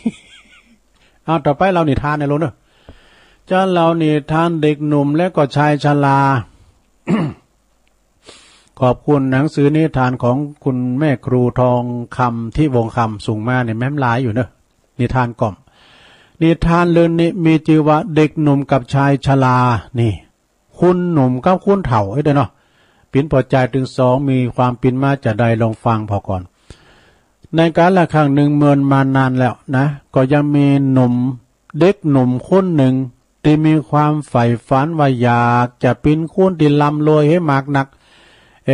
เฮาน่ะใครเป็นคนรวยแต่เนอะเจ้คือมันรวยจ้าไอ้น่ะมีอยู่หันวันหนึ่งเนอะเด็กหนุ่มคนนี้ก็ได้ไปวัดไปวัดแล้วอีกเปื้อไหวไปขอป้อนขอหวยอันนี้มันได้เด้ออันนี้มันไปขอป้อนหือรวยๆกำเด้อเนี่ยขอป้อนกับอันพระประธานแล้วขอหือรวยทันใดนั่นเองนะเตียวออกวัดมาแล้วก็ไปปะกับคุณเฒ่าคนหนึ่งชายชราคนหนึ่งเข้ามาแล้วมามาจ้ากันเนี่ยถูกข้อนี่คุณเฒ่านี่ก็ดีคุณเฒ่านี่ก็ดีคุณหนุ่มนี่ก็ดีก็ถามกันไปถามกันมานะสักกำหนึ่งก็กันแห้งแล้วกันลมดีแล้วเด็กชายหนุ่มคนนั้นก็เลยถามว่าคุยกับลุงชายชราว่าลุงเอ้ยลุงก่อนทำไมเฮาถึงจึงบ่รวยสักทีนะผมเนี่ยใครรวยขนาดแล้วมามาย่ำรวยข่อยเนี่ยใครรวยแท้ๆข่อยก็ถึงใครรวยแท้ๆแล้วมาย่ำรวยนะมันง่ายมันบ้างง่ายหรอกหลานเอ้ยนะมันบ้างง่ายหรอกเนี่ยอันนี้คุณถามบอกนะมันง่ายมากเลยหลานใจเฮ้ยนะคือเจ้าก็จะต้องทำงานขยันขันแข็งกะนะบกดินสินต่อเอาหมดจะไปเลิกงานยิงบ่เดือนนี้ซ้ำให้แล้วนะงานมันเข็มคุณตกงานหนักเลยนะหลานชายจะไปขี่ข้านก็คือมันขยันนะอดทนเอาแล้วก็ลดละความใจจ่ายอันฟุ่มเฟือยแฮมหน่อยเขาก็มีเงินนะกะชายแก่ชรานะตอบหนุ่มว่าอย่างนะหนุ่มบรรณายนะก็บอกคือจะร่ำจะรวยหอมเยการไหนก็ขยันก็คักอย่าไปเกียจข้านแต่บ่ยอมหรอกผมบ่ยอมเหนื่อยเด้อบ่ผมยอมลำบากได้หมอผมยอมลำบากนะครับไอ้ว่าขอให้รวยอย่างเดียวได้นะเฮายอมลำบากลุงแล้วจะมีตังรวยก็ให้ไอ้ว่าแบบที่ไม่ต้องลำบากต้องลำบากต้องทำการทำงานมาจุรวยก็ลุงมันถามลุงนะแล้วก็ลุงคนเก๋เนี่ยมันจางว่าฮือเนาะมันจางว่าฮือไปกับว่าถ้าอย่างนั้นนะปหนุ่มเอ้ยคงต้องใจเล่เหลมไปหลอกลวงตุ่มตุนกับเจ้าบ้านดูชายชราบอกว่านะแต่ผมก็ไม่อยากจะไปหลอกลวงคนอื่นแล้วก็หาทางหลอกลวงคนอื่นแล้วมาร่ำรวยหรอกครับลุงนะใครรวยคนเดียวนะใครรวยคนเดียวนะพอใจคนเฒ่านะก็ทาอย่างอ่านก็จงโง่ต่อไปเถิด คนเฒ่านั้นจำไว้ว่าถ้าอย่างงั้นก็จงโง่ต่อไปเถิดเยการอันนี้มันเข้าตำรานะเข้าตำราดิมก่อนเนี่ยเป็นถามเนาะรายการปาทีปทองของอาจารย์ท่านเจ้าคุณมหาทรัพย์ เพิ่นเอาวิทยุลุ่มก่อนตัวลุงเพื่อนน้อยเลี้ยงควายฟังอยู่มีคุณคนหนึ่งเพิ่นเขียนไปเนาะก่อนนี้เพิ่นจะถูกกันและถามกันสดๆอิ่มใจนะเพิ่นต้องเขียนไปบุตร 3-4 วันถึงจะเมื่อถึงมือของเพิ่นน่ะเพิ่นก็เลยถามว่าผมขอกราบเรียนถามท่านมหาครับผมเนี่ยไม่ทำงานไม่ทำการทำงานแล้วจะรวยไหมครับ มันถามเข่าเป่าเดียวเลยถามเข่าเป่าเดียวแบบนั้นเนี่ยท่านมหาทัพอาจารย์เจ้าคุณไปก็บอกว่าอาตมาเนี่ยปัญหานี้อาตมาจะบอกขอตอบ มันเป็นสุมาเนี่ยลุงเนี่ยมันเป็นปัญหาของคนเง่า นี่มาติ้มใจด่ะก็ไม่ใช่การเอาแต่โล่อยู่เนาะลุงเนาะมันมีวันฟลุกหรอกนะอาจารย์พระครูสุเมธวานะมันมีวันฟลุกหรอกเนาะเขาต้องเยการทำงานขยันขันแข็งกับนายเอ้ยนะการนั้นก็ไปเสาะเล่เหลี่ยมกับพี่น้องเจ้าบ้านไปผมอย่ารวยกับเจ้าบ้านผมก็เมาเนี่ยถ้าอย่างนั้นก็จงโง่ต่อไปเถิด แล้วเตียวออกไปวะนะนิทานเรื่องนี้ก็จบลงไปหลวงเอ๋ยนิทานเรื่องนี้เปิ้นก็สอนให้ฮู้ว่าบ่มีสิ่งใดที่จะได้มันมาง่ายๆ การเหิมออกไข้เหิมไหลไข้หมอกตึมได้มันมานะอันสตั้งนั่นนะถ้าว่าโดยไม่ต้องใช้ความสามารถเลยนะมันคือว่าต้องออกออกไข้เกินถึงจะได้มาเนาะจบลงไปอันนี้เป็นนิทานก้อมเน้อลงเน้อ นิทานก้อมอันนี้ทำกรรมหนึ่งกันเน้อลงเด้อถึงเรื่องความตายให้หน่อยเนาะสดาเนาะเปิดเป็นการเดียวว่าระลึกถึงความตายอันจะมาหาตนนะเปิ่นว่าเอาเขาหำนี้ไว้ก่อนเนาะเขาหำไว้หน่อยหนึ่งเขาหำเรื่องความตายเกิดแก่เจ็บตายสหายปีน้องไผบ่ห่วงของอาลัยสุดแต่องค์พุทธะยังสุดวิสัยดับขันบันไลไปนิพพานเจ้ามนุษย์เดินดินยิงใจหนุ่มเฒ่าอย่าหลงอย่าวางโม้เมาลวงป้นความตายเนิ่นนายความตายบ่เว้นพาเนนก่อตายเฒ่าแก่ยิ่งใจเจ้านายและข้าดูมหาเศรษฐีผู้ดีเมนะแม่แต่คู่บายังเมียน วัฏฏะสงสารกล่าวขานบ่เพี้ยนบ่พิษแบบเบาในธรรมตายดีตายให้ยิงใจนั้นนำจักเอาเงินคำแลกสื่อตึงบ่ได้แต่นะจบเอาเงินเอาคำมาแลกความตายตึงบ่ได้โอ้ยบ่เดี๋ยวนี้ซ้ำมันมีโทรไปอันความตายน่ะไปประมาทนะลงเด้อ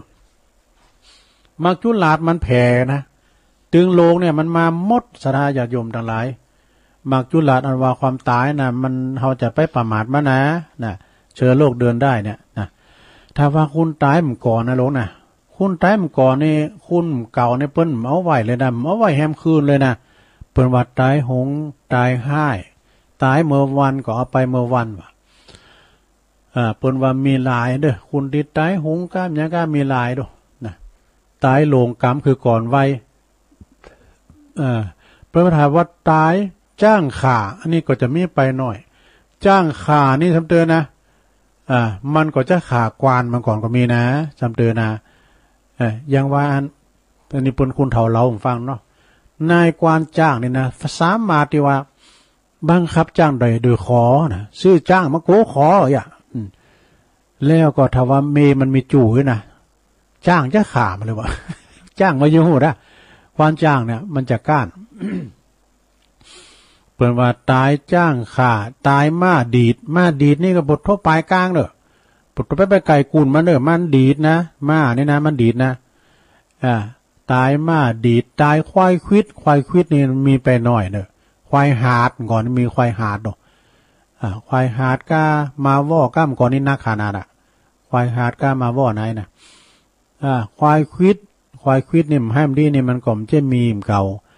แล้วก็ตายเสือครบนี่เสือครบเนี่ยก็ให้ดีก็จะมีนะเสือครบเนี่ยนะเนาะ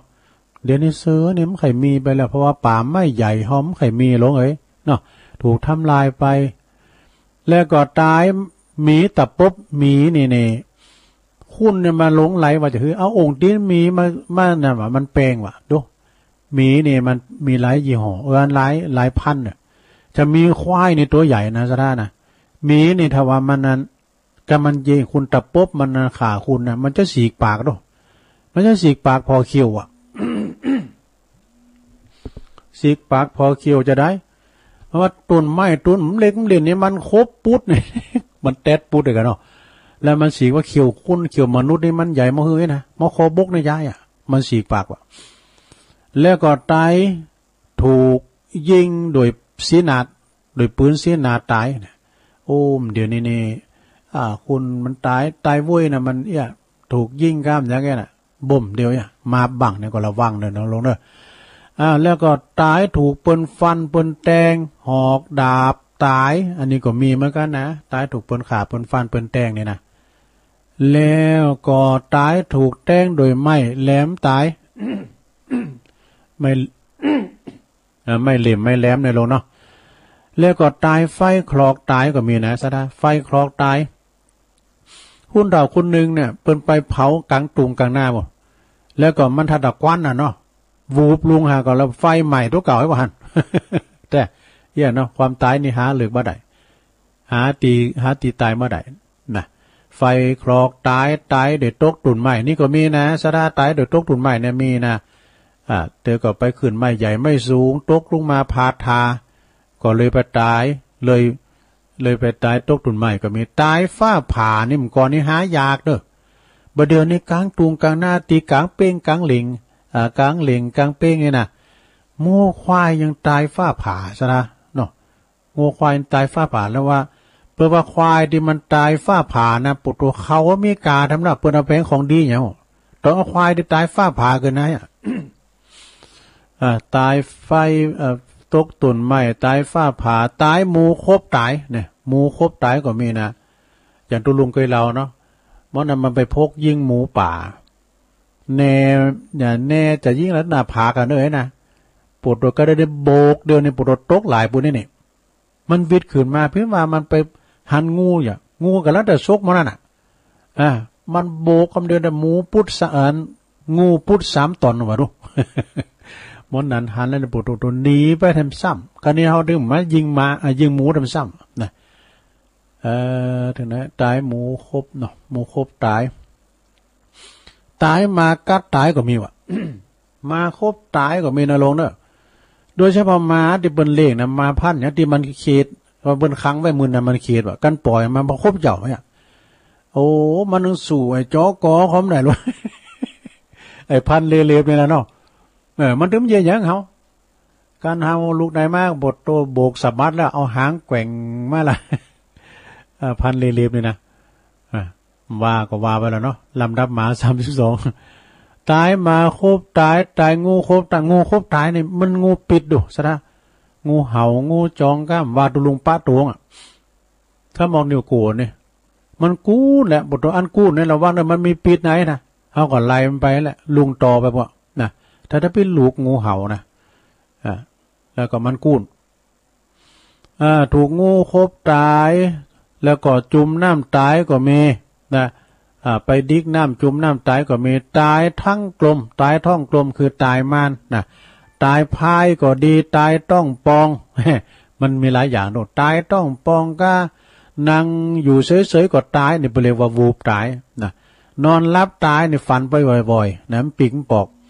แล้วก็หอยคอตายก็สำลักอาหารหรือว่าแกนข่าวตายก็มีนะลงนะแกนข่าวตายก็มีนะหายตายวัน15 ค่ำหรือว่าแฮม15 ค่ำตายวันอันสิ้นใหญ่สิ้นโลงเองแล้วก็ตายลูดต้องลงตายก็ตายเป็นฝีใหญ่ตายก็แล้วก็เด็กบ่ถึงอายุ10 ปีตายก็นะทั้งหมดทั้งหลายนี่นะสดาญาโยมทั้งหลายคูณบักเก่าเนี่ยเปิ้นมาไว้แฮมคืนว่ะนะเปิ้นเกาะกันว่าเสียงบุญวันนั้นก็เอาไปวันไหนนะอันนี้เป็นเรื่องของความตายสดาญาโยมทั้งหลายมันถึงตายหมดตายแล้วแต่เฮาจะบ่ฮู้ว่าเฮา7 วันนี่นะมันถึงตายวันเนาะอันนี้เป็นมรณสติเนี่ยคือถึงความตายอันจะมาหาตัวเก่าเฮาฮู้โลกเฮาจะไปดับดินตายครบลิ้นดินตายตั้งใดบางพองก็ตายกลางเตือนกลางโหคอมลูกหลานไห้ฮอนว่อนตุกตรา2 ปางข้างนี่นะอันนี้ตายอยู่หออยู่เฮิรนพองก็ไปตายโฮงยุกโฮงยาเฮาจะฮู้หรอกไปตายโฮงยุกโฮงยาลูกหลานก็ไม่ได้มาเฝ้าก็เลยไม่ได้สั่งเสียมหยังนะลูกหลานหันจิตหันใจสักกรรมเนี่ยโอ้สัมพองก็ไปประสบอุปัตตวเหตุตายข้างถนนก็เปื้อนเอาหนังสือพิมพ์ปกผ้าขาวปกอีกก็มีโดสนาหน่อยไม่มีถึงวันอุบัติเหตุนี่นะกับหลุดกับลาเนี่ยไปประมาทนะลงพองก็ไปตายกลางป่างาไม้ อย่างที่ลำดับไปผมเจ้าเนี่ยตกเก้าไม้ตายควายขีดก้ายมันมีอันสัปปะอันนั้นเราจะไปประมาทเฮาฮู้นะวันตายความตายเนี่ยมันจะมาหาตัวเก่าเฮาเพิ่นว่าความตายนี่ เมตุกสถานที่สัตว์ไม่ตายไม่มีแล้วก็ที่เผาเนี่ยเหมือนกันน่ะพราหมณ์คนหนึ่งบอกให้ลูกให้หลานว่าถ้าอีปอตายนะเอาไปเผาที่ปุ่นน่ะบุญดอยบุญนายน่ะหันนี้มีไผตายไผเผาหันสักเตยน่ะโอ้เป็นว่าพระพุทธเจ้าก็เลยบอกว่ามีตีตายหมดนะพราหมณ์คนนั้นนี่ไปตายที่หันหลายแสนปีว่ะดูเกิดตายนะ เกิดตายความตายเฮานี่มันมีหมด แล้วก็ซากศพเนี่ยประกอบไปเผาผีจีกระดูกที่ป่าแฮวป่าจ้าเนาะ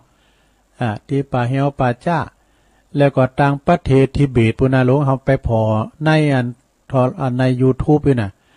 ถ้าว่าคุณเฮาเสียงบุญไปแล้วเนี่ยเปิ้นเอาเป็นอาหารของสัตว์ที่ยังมีชีวิตอยู่เอาไปแห้งกินว่าแล้วซะนะเหลือกระโครงกระดูกสุมาได้อยู่ดีมีสุขเนาะอันนี้ก็ถ้าว่าวัฒนธรรมเฮานี่เฉพาะถิ่นมันบ่เหมือนกันนะ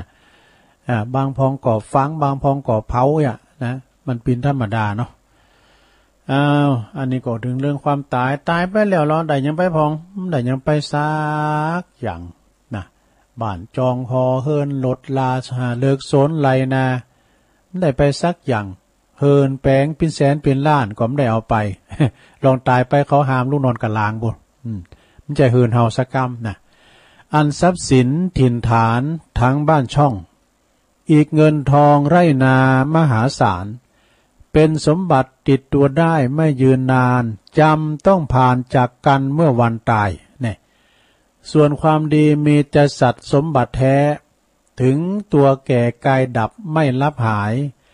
ได้สถิตติดแน่นแทนร่างกาย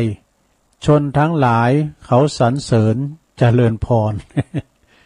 เอามาแชร์กันหน่อยเนาะคำกลอนนี่นะ คุณเฮานี่ เวลาว่าลุ่มหายตายจากไปเนี่ยหรือขาวกับดำน่ะตัวไปขาวกับดำตัวไปก็คือบาปกับบุญที่จะตัวหอบไปเนาะฉะนั้นก็สร้างคุณงามความดีไว้นะไปวัดใดก็เฮาก็ปฏิบัติอยู่กับหอกับเพิ่นนั่น เนาะเพิ่นงดนอนวัดเฮาก็นอนที่บ้านเฮานะสมมุติว่าเฮานอนวัดเนี่ยยกวัดมาที่บ้านก็ปฏิบัติไปสดาญาโยมทั้งหลายแล้วจะไปละวัดละวาเนอะ มันใจวันศีลวันธรรมนะก็มาแอววัดแอวว่าได้นะมาไหวพระเจ้าก้ามสังกาเนี่ย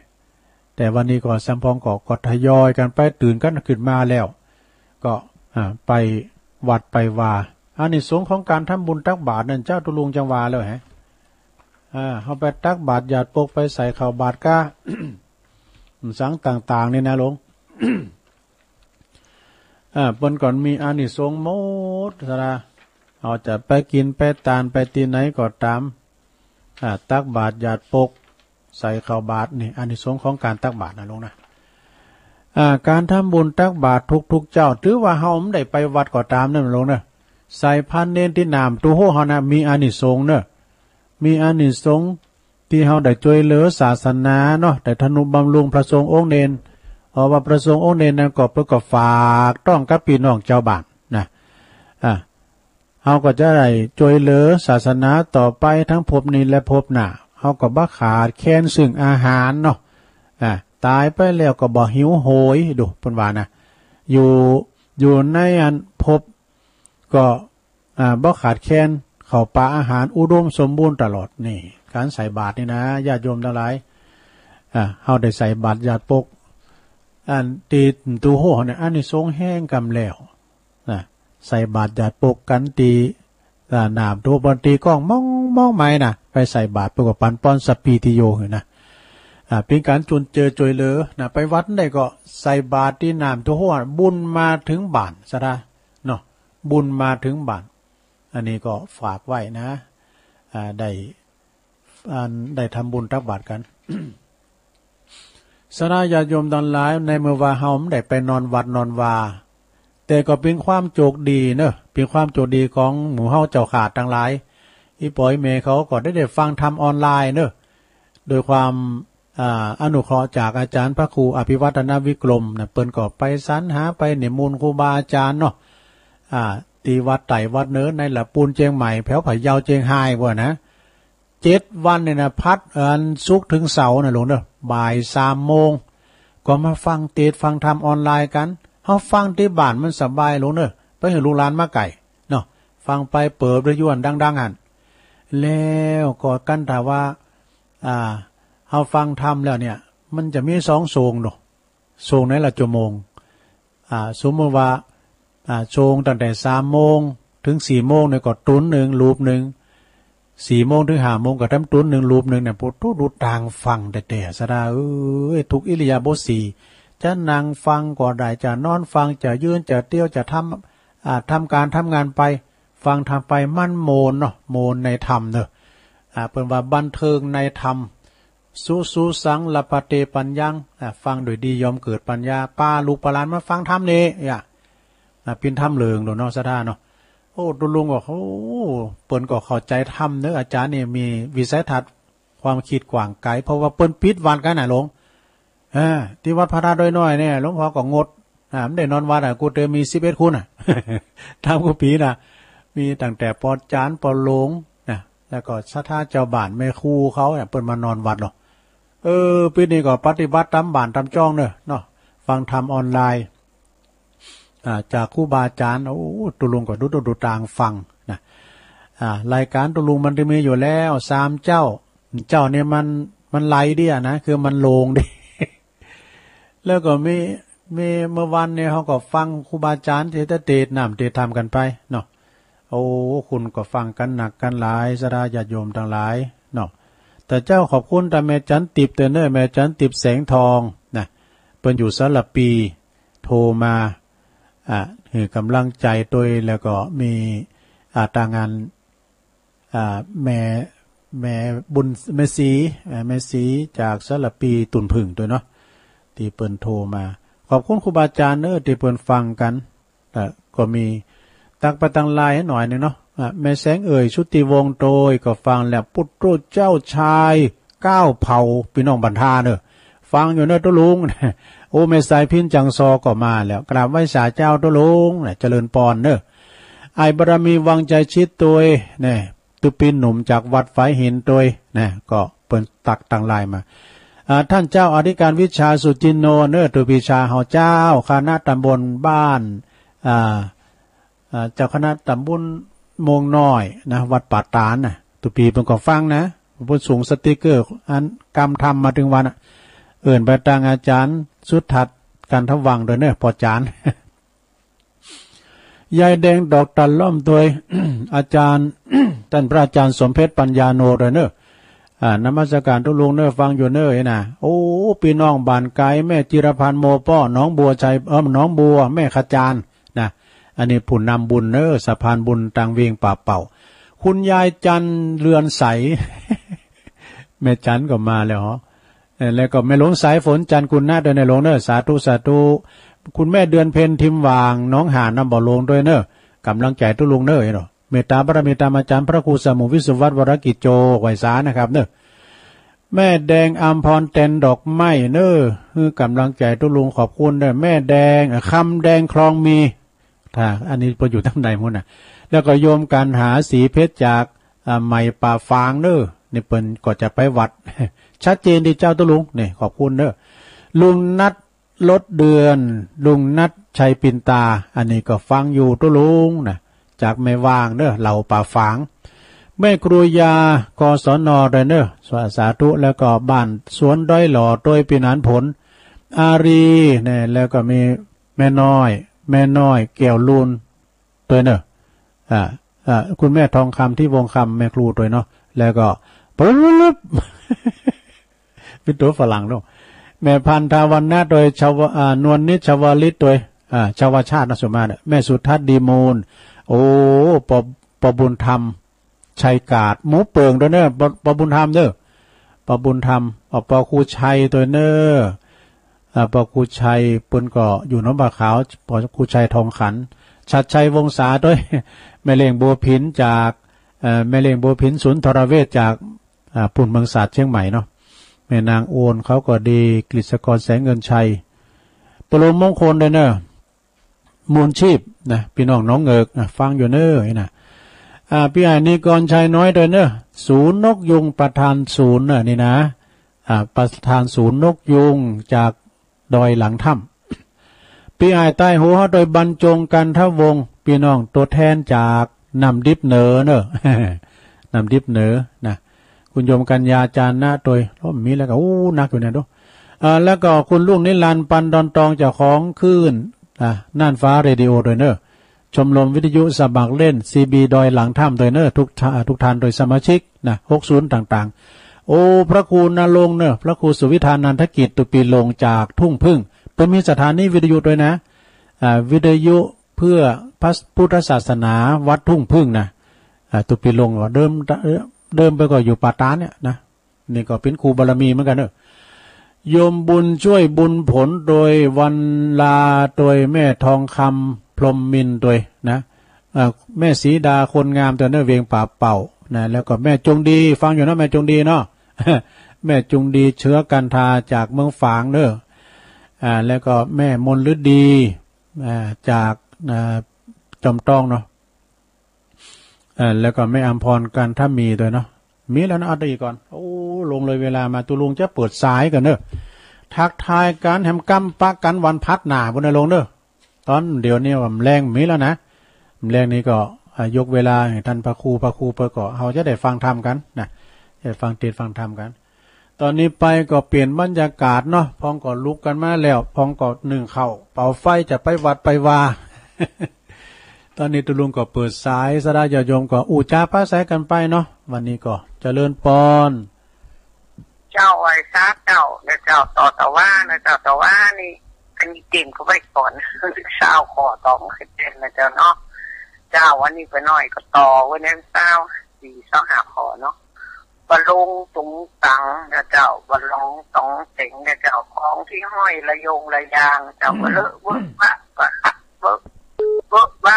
น่าเจ้าบรรลักปะปี้นะเจ้าเปว่าเลอะเทอะไม่เรียบร้อยลุงลางนะเจ้าบรรลงโอ๊ะอ่ะแล้วก็ของเตะกระแหงเช่นหน้าเลงจะเตะโอ๊ะอ่ะนะเจ้าเนาะบรรลุตามนะเจ้าเปว่าเชื่องช้ายืดยากนะเจ้าบรรลุบรรลุบรรเตอนะเจ้าเปลว่ามากมายบรรลุกลางบรรลำความปุ่มของสะพายของมากนะเจ้าบรรล้มป้อมเต็มบรรเล็มเต็มป้อมลูกวีละเยอะบรรล้มป้อมเต็มนะเจ้าบรรลักปักเป๊กบรรเล็กเป๊กปักนะเจ้าของชิ้นเล็กมีมากนะเจ้าบรรลุปุ๊กปักบรรลักปักปุ๊กของชิ้นใหญ่มีมากนะเจ้าบรรลุตื้อคือมืดบรรลังจวงควางคือเจ๋งนะเจ้าบรรลงจงกองคือพร้อมบรรลุปุ๊กวักคือคนอ้วนนะเจ้าบรรลุงงงังบรรลังงางงิงของที่งอใหญ่ๆเจ๊กะบรรลังงงเงงบรรลังงงของที่งอเล็กๆเนี่ยต้องย่อวันละคำอยู่นะเจ้าข่าวที่นี่ยังแค่ไม่ได้เจ้าก็กินมากเลยเจ้าเราก็เป้ด้วยเรียบร้อยเลยเจ้าเนาะเพื่อบุตรตื้อนะเจ้าเนาะคือจะตั้งแต่ก็ไก่ที่ห้องนุ่งนะเจ้าจะเอาไว้สาธุสายต่อไปเจริญปอนภาษาเจ้าตุลุงเจริญปอนแม่พิมพ์เจ้าฟังกับเจ้าแล้วนะเจ้าป่าแดดเนาะป่าแดดนั่งเมืองขอบคุณเลยแม่พิมพ์เนอเจ้าภาษาเจ้าตูบะลองตองแตงบะเลงตองแตงเจริญปอนกับภาษาครับตุลุงปอนน้อยมาแล้วปอนน้อยบุญปันผมวันนี้จะไปวัดวันนี้พูดมาเรื่องของเรื่องแล้วเนี่ยตรงนี้นะเอาไก่ย่างไปตัวไปเลยอ่ะดีกับปุตโตวิเชียรนครมันเปลี่ยนสไตล์ของมันเลยกับของเรื่องงอเรียบบอกได้กันเนาะไก่ย่างน่ะไก่ย่างสระยาบุรีน่ะวิเชียรบุรีน่ะตัวเรื่อง100 กว่าบาทแล้วลูกโอ้โหมันง่ายเลยได้ทำได้มาทำเนาะก็ต้องไปห่อไปดาละสมัยไปเรียวเนี่ยมันบอกแค่มีห่อนึงละมันแค่ล้ำละมันคนบอกเก่าบอกแค่มีแล้วลูกได้กันกลับไปสาตุลุงแบบตั้งใจตุลุงเลยโอ้ขอบคุณพอหน่อยนักๆเด้อเจ้าสากลับไปสาข้าวพอหน่อยก็ตุ่มไข่เป็ดไปพร้อมกันเด้อเจริญปอนเจ้ากับภาษาเจ้าลุงโอ้จังโซมาแล้วเจ้าเดี๋ยวเพลงสักน้อยนะเจ้าเนาะเจ้าเพลงภาพของพระโอวาทเจ้าเกิดแล้วตายแล้วตายเจ็บอยู่ไม่เว้นวายเกิดตายในทะเลทุกในใจทุกคนทุกคนต้องหาว่าตามเมื่อสิ้นลมปานวิญญาณออกร่างแล้วจะไปไหนเกิดมานานเหลือทนเฝ้าแต่เวียนลูกบอลลงต้นวัดตะตรง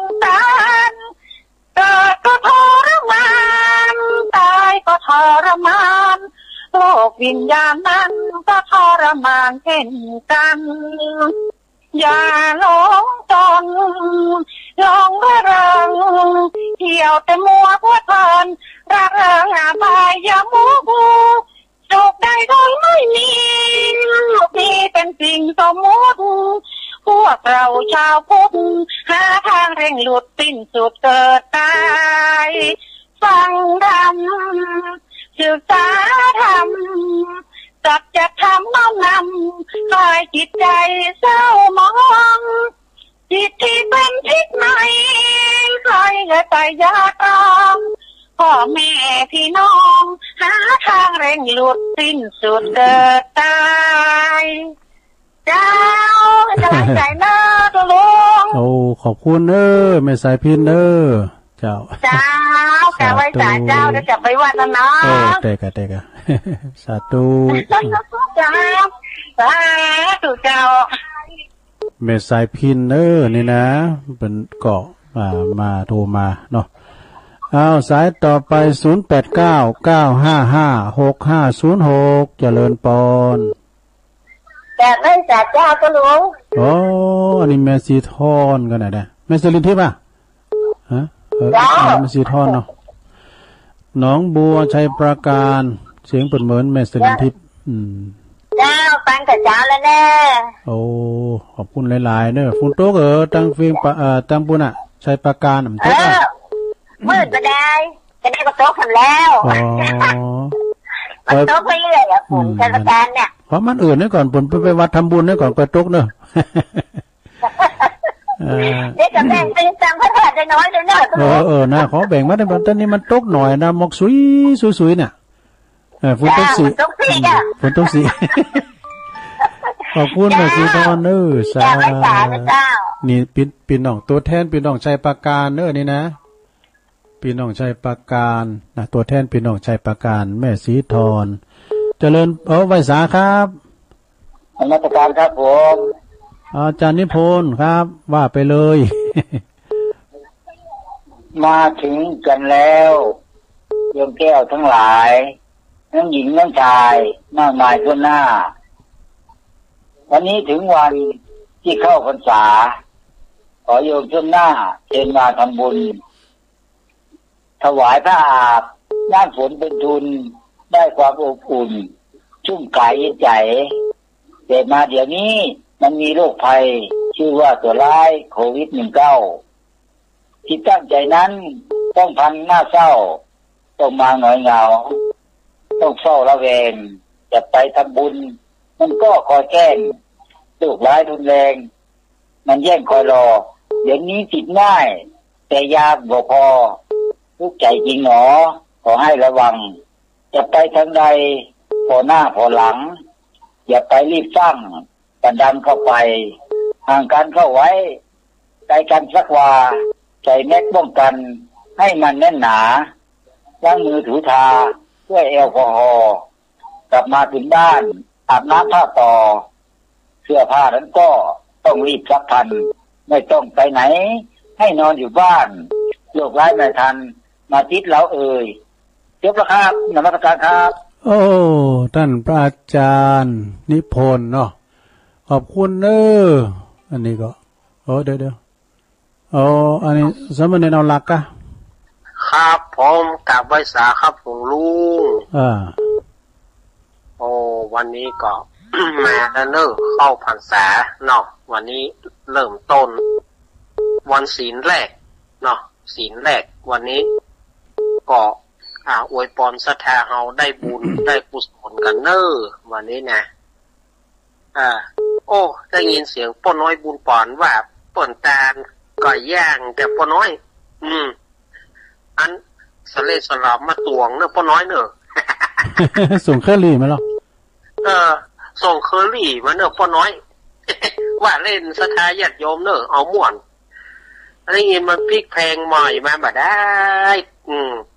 แต่ป้าน้อยก็คือเติงหักการป้าน้อยครับผมเอาภาษาก็ขอให้ศรัทธาญาติโยมเอาได้ผลบุญกุศลอย่างจะเกิดขึ้นจังมันพอบัดเดียวนี่มันอย่างใดน้ำล้นมาเอาฝ่ายไปตีมันถึง แห้มมันบ่ได้อย่าได้ก็ทำใจสบายๆเอาน้ำทำเป็นที่จ้างที่เปิ่งฟังทำออนไลน์ตึงวันเฮาสบายใจเฮาครับนะครับวันนี้ก็ แล้วก็รายการของหลวงลุงรายการของครูบาอาจารย์ทุกรูปทุกองค์ยังเป็นกำลังใจศรัทธาญาติโยมอยู่ศรัทธาญาติโยมก็เอาแนวมาทำเขาบ่ได้ไปวัดว่าเป็นยังฟังจากที่นี่ฟังจากที่นี่และสถานีวิทยุที่เปิ่นมีธรรมะอยู่ครับผมวันนี้ก็เป็นกำลังใจทุกท่านทุกคนทุกตนทุกองค์ทุกรูปโดยเฉพาะพวกครูครูบาอาจารย์ของเก้ากับผมครับผมสาธุฟังจากกล่องอื่นในเนื้อสถานเด้อฟังแรงนะฟังจากกล่องอื่นเนี่ยอาจารย์เน้นหลักเป็นว่านะไปอาจารย์เลิศปอนครับนมัสการโอ้ไว้ซะหันมาหลายเต๋อละลุดติดลุดมาละอาจารย์มาทำนี่มันเข้าลงไปหน้าลืมหลังแต่ก่อนมันนุ่มๆนี่แบบพกอันปกติเนาะครับเดี๋ยวนี้มาอย่างเก่าเสียแล้วดีซื้อแพ้ไม่ทานดูเข้าไม่ได้เป็นเนี่ยนาคำท่าฟังอีกวันนึงที่บ้านโดนเดี๋ยวมาละโอ้วันนี้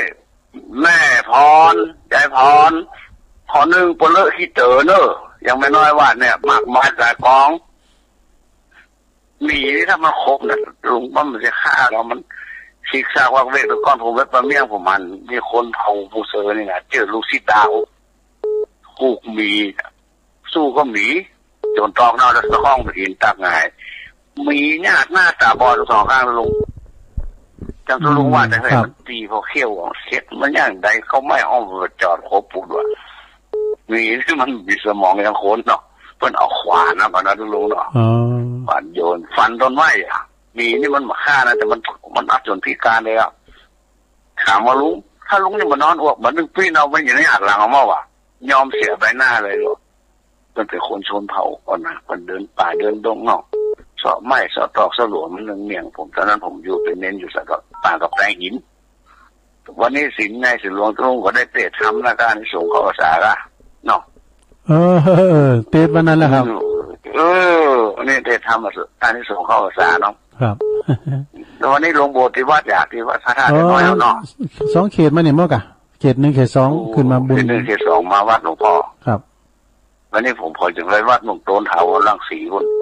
แต่ตั้งอื่นนี่เพิ่นก็ยกเลิกก็มีนะอย่างอาจารย์เน้นหลักวานะทางเวียงหนองหลงโอ้กะนี่ก็ยกเลิกครับเอาอย่างตามสบายกันเดียวส่วนทำมาจักเห็นโบสถ์เดียวก็เข้าเป็นหนังสารานกับปันป้อนสถานที่พระบรรดาเข้าคนใดมาเจ้าก็บอกว่าอยู่นั่นตัวจะอู้กันยาวกับสถานญาติโยมจะอู้กันก่อนเนาะพอดีมีคนใจบุญสุนทานก็เตรียมข้าวต้มมาหม้อหนึ่งเลี้ยงได้100หัวบางคนเพิ่นก็ให้จะเอาป้อนใส่บาตรจากพวกแล้วก็จะปิกก็มีเนาะตาเขาแล้วใส่ล้อใส่บาตรก็มีอยู่ก็คงบ่เกิน100ตัวลุงประเภทระเบียบของทางการนะเนาะก็ให้ตัวดีคุมกันได้อยู่บ้านเฮานี่มันมีใครเป็นอย่างเนาะสบายเปิดวิหารเปิดศาลาทำบุญทุกวันว่าท่านนายกประยุนตริโยนายกอันให้สมนตรีตำบลแม่ปูพร้อมคณะประมาณ40 คนเนาะเปิดคืนมาถวายเทียนข้าวพรรษา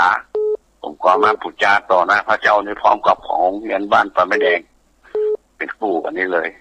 คำเดียวผมจะสวดมนต์ขอบคุณคุณลุงเนาะถ้าทานญาติโยมทั้งหลายทำดีคิดดีทำดีเนาะปฏิบัติดี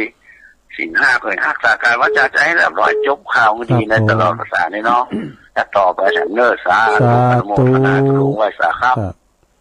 0899556506ปางโม่เชียงดาวหลวงพ่อกฤษเจริญปอนไว้สาเจ้าทุลุงแม่อมรวันนี้โทรมาเมื่อวันจะไม่ได้ฟังทุลุงละวันนี้ตึงมีดอกวันเสาร์นะก็ใจดูถ้าตั้งแต่วันจันทร์ไปเพิ่นนิมนต์ตอนนี้ฟังตอนเจ้าตนอื่นเจ้ามีเวลาก็อยู่ฟังถึงวันได้ทุลุงเด้อกะน่ะเขาฟังเขาไม่ได้ไปวัดเขาก็ได้ฟังบ้านโอ้เป็นบุญเป็นกุศลด้วยกันทุลุงแม่เนาะที่เพิ่นที่เพิ่นจัดขึ้นนี่ก็เป็นดีได้บุญกันได้ถึงหลากหลายกะถึงคนฟังเนาะหลากหลายกำแล้วและปวดทุกไขมันอันที่26หลายนี่ก็ เป็นอย่างตุลุงได้จัดมาเจ้าก็ดีละฟังดูแต่ไม่ได้โทรมาได้วันนี้โทรมาให้กำหน่อยวันนี้ลูกมาแล้วจะไปวัดอยู่ตุลุงขอบคุณเนอแม่อมรทาดอยข้างสาธุ0899556506เจริญปอนไม่ค่ะครับคือภาษาอันนี้ปลงวินนะปคนปคนปูคาเหนือสวัสดีวันเข้าภาษาเนอะแต่กะโตดีแล้วลูกเฮ้ย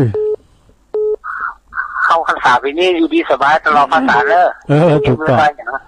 เหมือนกันปคนก็เหมือนกันพอแค่รอบต่อไปจากโรคโควิดแต่กะ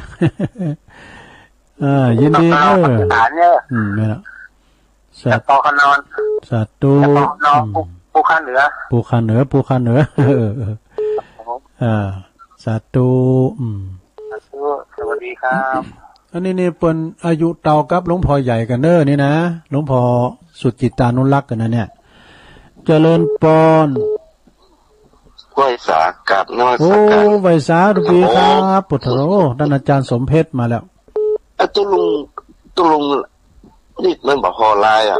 คนแบ่งกลุ่มแบ่งกลุ่มลงโบสถ์เนี่ยฮั่นเอามาไปเลยครับพี่มาเลยโอ้ก็มันมีโบสถ์ไม่โป่งโบสถ์ประภัยโบสถ์ลูกโตนแต่ตรงนี้มันบอกมันมาเรื่องลงไลน์ออกไลน์มันบอกอ่านพอมันจะไปมุ่งโตนเลยใช่อ่านไลน์เลยวัดบ่อปูนห้วยบอลประภัยจงแจ้งลงวัดประภัยอย่างนี้เก้าโตนเนี่ยครับเป็นแบ่งโซนละตุ้งก็แบ่งนะครับอันนี้มาตอบกันก็เดียวเลยครับก็เบอร์เกิน10 ตัวนะครับผมก็แบ่ง3 โบสถ์เลยนะนี่นะจะได้นำเรียนหลวงพ่อนะครับแล้วก็ต้นแบ่ง3 โบสถ์นะครับเนี่ยครับมันเบอร์เกิน10 กว่าตัวนะครับผมก็ไม่เข้าตัวนะครับแต่กันข้อที่2นะโบสถ์นี้มาลงโบสถ์เดียวกับเดือนที่ผ่านมามี20 กว่าลูกครับ29 ลูกหลายได้ครับผมแล้วตรงนี้เขานอนวัดนอนรักหมอผีเนาะงดครับผมก็มี19 คนมาได้นอนวันนี้ดูก็จะไม่อย่างไรนะครับปฏิบัติที่บ้านก็บอกว่ามีสวดกรรมฐานก็บอกว่ามีเอาสื่อโบสถ์เลยครับนะเอาเจ้าหน้าลุงเขาก็เปลี่ยนร่างกายมาใจใจเนาะครับเนาะโอ้ตัวลุงนี่นักหนามาป้านนะครับนี่เป็นตัวแทนพระสงฆ์พระเจ้าผู้ทรงองค์นะครับโอ้ขอบคุณตุปีหลายๆเนอะคนเท่าคือบอลใกล้แล้วบุดฟังตัวลุงกันแล้วท่านว่าไม่ได้อย่างแรกผมเข้าหกปีแรกไปอยากจะลุงแล้วก็โอกาสดีๆอย่างเงี้ยพอมันขี้คายกันเขาไปหากันได้เนาะครับนะเนาะตามสถานการณ์นะลุงเนาะโอ้ดีแล้วครับขึ้นก็เตะออนไลน์ก็ยังดีแล้วครับครับเนาะเขาฟังกันเนี่ยเนาะครับตัวลุงเลยนักหนาป้านเลยครับโอ้สุดยอดเขาจะครับฟังผ่านมาโอ้365 วันตัวลุงทำหน้าที่ของพระสงฆ์แทนพระสงฆ์บุตรเราผมขออนุโมทนาตัวบุญนักเลิกโอ้ครับครับโอ้เขาสั่งเอากรหันมาละครับครับอ่านข่าวเลยเห็นส่งไปได้กันก็ผมครับสาธุกันแล้วราชการเลยครับไปสาครับโทษก็ตุปีสมเพชเนี่ยเปิ่นมอบทำมาจะหลายโดยตุลุงก็พยายามเตะไปติ๊กก็ทำดีๆทางนั่นนะเปิ่นมอบทำมากำอู่กำจ้าต่างๆด้วยขอบคุณนะครับเด้อพระอาจารย์สมเพชปัญญาโนวัดป่าไผ่บ่อทองเปิ่นดูแลครูบาด้วยเนอะเอาเจริญปอนไปสาธุลูกโอ้ปอเล่งมาแล้วปอเล่งบุญตันโทษเต็งขนาดป่าไล่เนาะหนักธรรมะของตุลุงมาเจ้าโซหลากหลายเนี่ยท่านเนี่ยเอาคำสอนมาเจ้าให้สุดยอดเลยกำลังใจด้วยตุลุงเนอขอบคุณปอบุญตันหลายๆเนอะโอ้วันนี้ฟังตลอดที่แรกก็จะเอาอันนั่นมาวาด้วยกะปงสังขารโอ้มันเต้นสกรรมขอบคุณปอบุญตันเนอะเจริญปอนเจ้า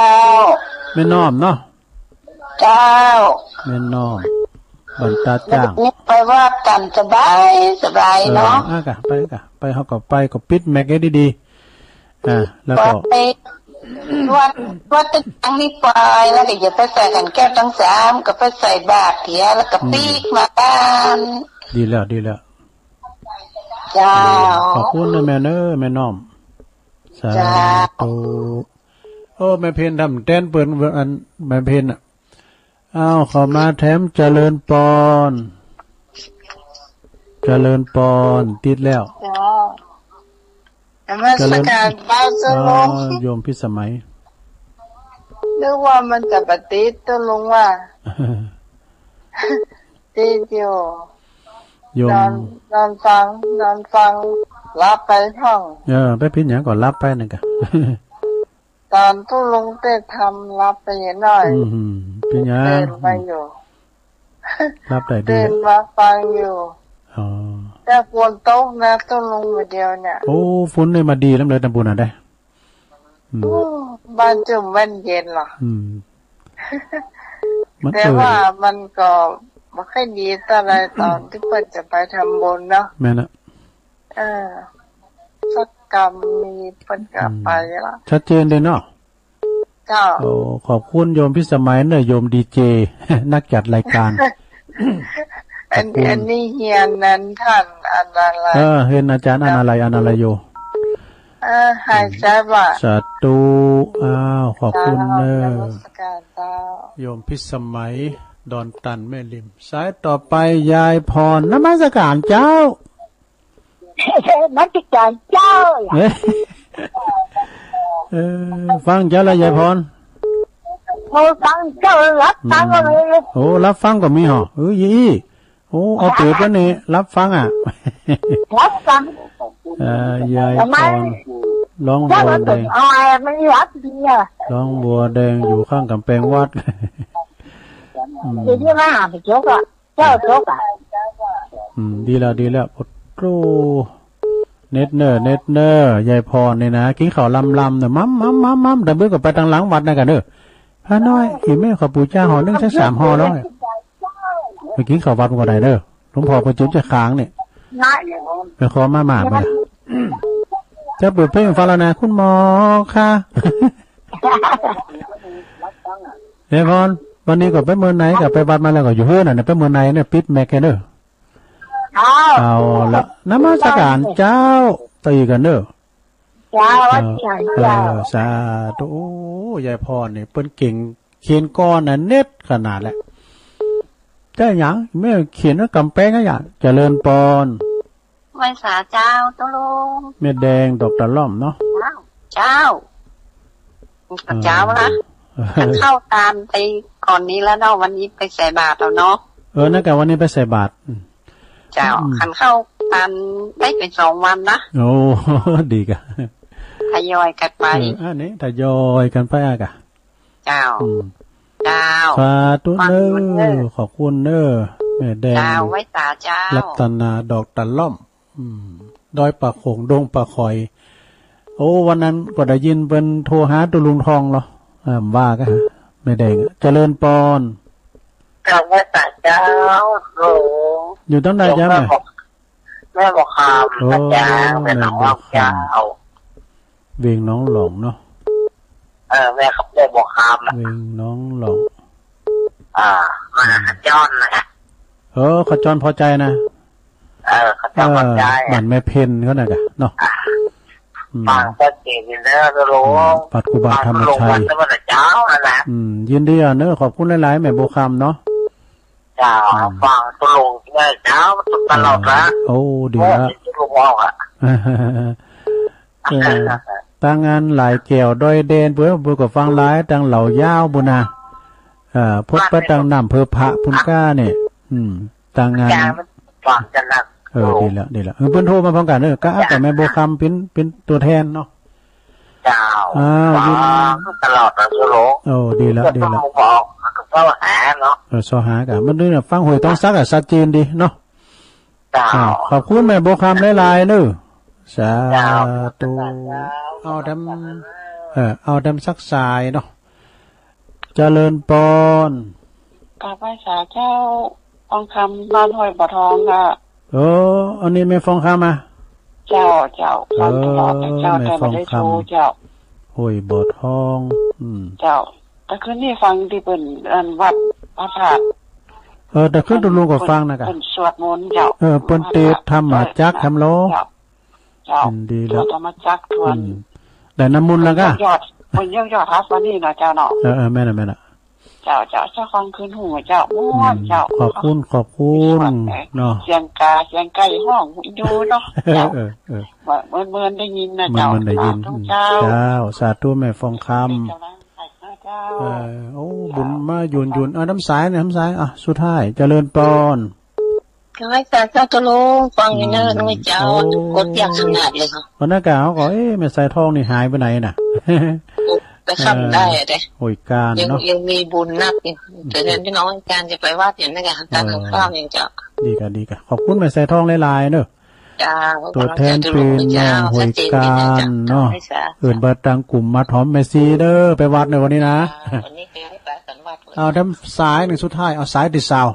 สุดท้ายลูกหลานโคหอมตันใดจ้าเจริญปอนวันเช้าจะลุงแม่อุ้ยอินฟังอย่างเด้อจะไปวัดหาแม่อุ้ยอินเป็นสุดท้ายเด้ออันนี้จังไม่ว่าเจ้าเนี่ยนะเจ้าแต่แม่อุ้ยอินเสมิงเนาะแม่สาบเจ้าไปเช้าจะลุงเจ้าเป็นกำลังใจเด้อขอบคุณเด้อพี่น้องลือสาธุลือหลงสาธุเอาละตุลุงขอยกหูกันเด้อเพราะว่าเวลาตุลุงจบพอดีก็เดี๋ยวก็ฟังอาจารย์ท่านพระอาจารย์พระครูนิคมเด้อกัลยาณิวัฒนาวันนี้วันเสาร์ขอโทษสายก่อนแม่น้อยกาดนัดเป็นมาเรามาล้อมป้อมแปมนะแปลให้ฟังแล้วกาดนัดดอนโลงเด้อแม่พิมพ์ป่าแดดในเมืองสายที่3กับ